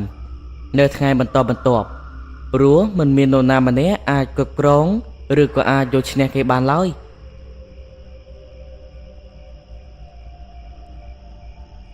ចំណែកឯអ្នកទាំង3ក៏បានសួរទៅកាន់លោកអ៊ំរបស់នីវឿនថាចុះបើសិនជាពួកគេអាចសុំសាកចាត់ការទៅកាន់លោកគ្រូម្នាក់នេះតើយ៉ាងម៉េចដែរនៅពេលហ្នឹងលោកអ៊ំហៀបរបស់នីវឿនក៏បាននិយាយថាមិនអីទេឲ្យតែចាត់ការបានអ្នកភូមិ90%ប្រកាសជាគាំទ្រប៉ុន្តែខ្លាចតែមិនឈ្នះទេហ្នឹងអ្នកទាំង3ក៏បាននិយាយថាតើតែសាកសិនបានដឹងឈ្នះឬក៏មិនឈ្នះដែលយើងមិនអាចទាន់ដឹងមុនឡើយតែចាំមើលយើងសាកសិនទៅណាមិនទាន់ដឹងថាអាចយកឈ្នះគេបានដែរឬក៏អត់ប៉ុន្តែពួកគាត់ចង់សាកនៅពេលដែលឮបែបនេះលោកអ៊ំរបស់នីវឿនក៏បាននិយាយថាមិនអីទេឥឡូវគឺខ្ញុំចោះទៅសុំអនុញ្ញាតពីលោកមេភូមិប៉ុន្តែទៅនេះគឺត្រូវតែមានអាថ៌កំបាំងបំផុតកុំឲ្យអ្នកផ្សេងដឹងឲ្យសោះកុំឲ្យមាននរណាដឹងអីសាកទៅនិយាយជាមួយនឹងគាត់មើលអ្នកទាំង3ក៏បានយល់ព្រមនៅពេលដែលគាត់បានធ្វើដំណើរទៅកន្លែងផ្ទះរបស់លោកមេភូមិក៏បាននិយាយពិភាក្សាអំពីរឿងនេះអ៊ំមេភូមិគាត់គ្រប់គ្រងពេញមួយទំហឹងតែម្ដងអ្នកទាំង3ក៏បានធ្វើដំណើរមកកន្លែងផ្ទះរបស់លោកអ៊ំនីវឿនវិញនៅពេលដែលមកដល់គឺសូមអនុញ្ញាតពីលោកអ៊ំសម្រាប់នៅលើផ្ទះនៅមួយយប់ពួកគាត់និយាយយ៉ាងជាក់លាក់ថានេះគឺជាការជួយរបស់ពួកគាត់តែបើសិនជាពួកគាត់ចាញ់ក៏ត្រូវបានស្លាប់នៅក្រោមដៃរបស់លោកគ្រូធួនអ្នកគ្រប់គ្នាកុំបារម្ភកុំសងសឹកអីធ្វើបុណ្យតាមប្រពៃណីឲ្យពួកគាត់ទៅប៉ុន្តែបើសិនជាគាត់ឈ្នះក៏គាត់មិនចង់បាននៅលុយកាក់មាសប្រាក់អ្វីដែរគឺពួកគាត់មិនចង់ទទួលបានទេប៉ុន្តែបើសិនជាគាត់ស្លាប់នៅលើផ្ទះនេះសូមលោកអ៊ំកុំខឹងកុំស្អប់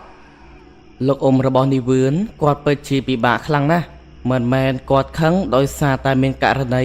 ដែលពួកគាត់នោះស្លាប់នៅលើផ្ទះគាត់ទេតែគាត់ហាក់បីដូចជាកោតសរសើរនិងអាណិតទៅកាន់អ្នកទាំង3ដែលជាអ្នកស្រុកភូមិដទៃសោះបែរជាសុកចិត្តមករងទុក្ខវេទនា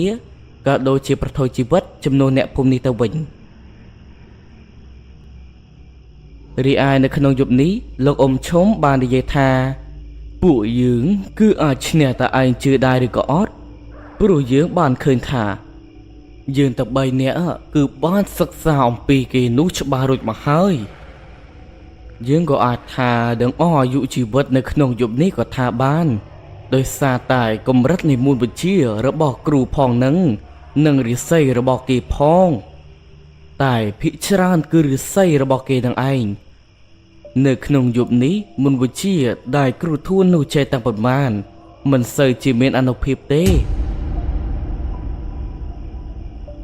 ពួកគាត់ក៏បានរៀបចំនៃពិធីរបស់ពួកគាត់ដោយយកចុងកាបិតទៅស្នៀតចាយណាសគ្រប់ប៉ុនឡែងជាពិសេសនោះគឺនៅតាមមាត់ទ្វារមាត់បង្អួចកុំឲ្យសភាវៈទាំងអស់អាចចូលមកបានបន្ទាប់មកគាត់ក៏បានយកនៅរបស់របរចាំបាច់របស់គាត់មួយចំនួនដែលអាចប្រើប្រាស់បានចាក់ទៅលើក្រណាត់មួយគាត់ក៏បាននិយាយទៅកាន់អ្នកដែលថែរក្សានៅលើទឹកដីមួយនេះក៏ដូចជានិយាយទៅកាន់វិញ្ញាណរបស់ម្ចាស់ភូមិដែលមានឈ្មោះថាតាឃុំនេះឯងឲ្យគាត់ជួយថែរក្សាក៏ដូចជាជួយចាត់ការទៅកាន់គ្រូធួនម្នាក់នេះផងដើម្បីកុំឲ្យគេនោះបង្កើតនៅភាពអសន្តិសុខនៅក្នុងភូមិនេះទៀតព្រោះអ្នកទាំង3ជឿថាវិញ្ញាណរបស់លោកតាឃុំប្រកាសជាជួយថែរក្សានៅកន្លែងនេះជាក់ជាមិនខានព្រោះលោកតាឃុំជាមនុស្សម្នាក់ដែលមានអានុភាពពួកគាត់ក៏ចាប់ផ្ដើមរៀបចំពិធីរបស់ពួកគាត់ចំណែកឯគ្រូធួនហាក់បីដូចជាត្រូវបានអ្វីមួយយ៉ាងមកបាំងបិទកុំឲ្យគាត់ដឹងពីអ្នកទាំង3ដែលចង់ចាត់ការទៅកាន់គាត់យ៉ាងអញ្ចឹងគឺគាត់មិនបានដឹងសោះឡើយលោកគ្រូធួនគាត់មិនបានដឹងខ្លួនឡើយនៅពេលហ្នឹងអ្នកទាំង3នាក់ក៏បានបញ្ជូននៅបរិវាររបស់ពួកគាត់ឲ្យទៅចាត់ការគាត់នោះដោយបញ្ជូននៅដៃគោលជាមួយនឹងម្ជុលឲ្យរត់សត្វដណ្ដែតទៅរកគ្រូធួន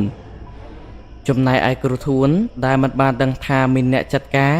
គាត់នេះក៏នៅសុកក៏ស្រាប់តែម្ជុលនឹងដៃគោល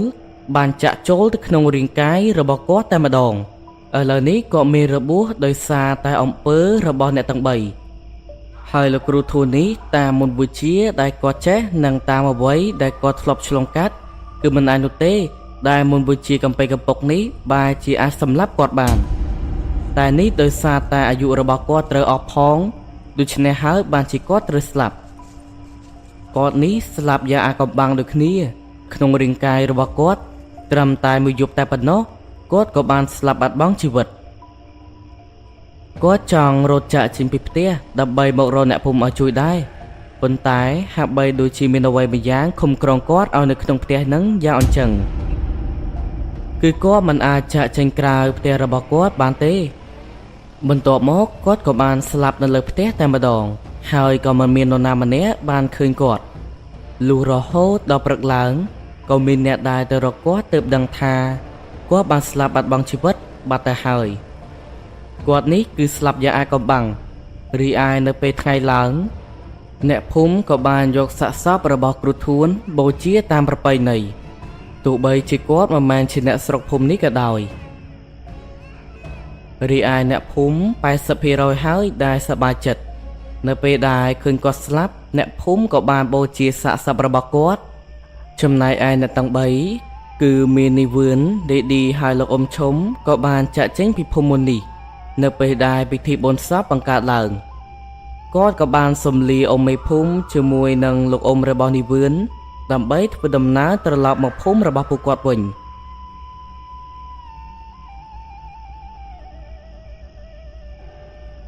ចំពោះរឿងនេះគឺខ្ញុំសូមស្លេះត្រឹមតែប៉ុណ្ណេះសិនប្រសិនបើមានកន្លែងខុសឆ្គងចំពោះពាក្យពេចន៍ទាំងអស់ក៏ខ្ញុំសូមអភ័យទោសថាតើរឿងរ៉ាវរបស់នីវឿននីឌីនិងអ៊ំឈុំមានរឿងរ៉ាវយ៉ាងណាទៀតកុំភ្លេចរងចាំស្ដាប់ពុកម៉ែបងប្អូនទាំងអស់គ្នាយើងជួបគ្នានៅវីដេអូក្រោយៗទៀតសូមអរគុណបាយបាយ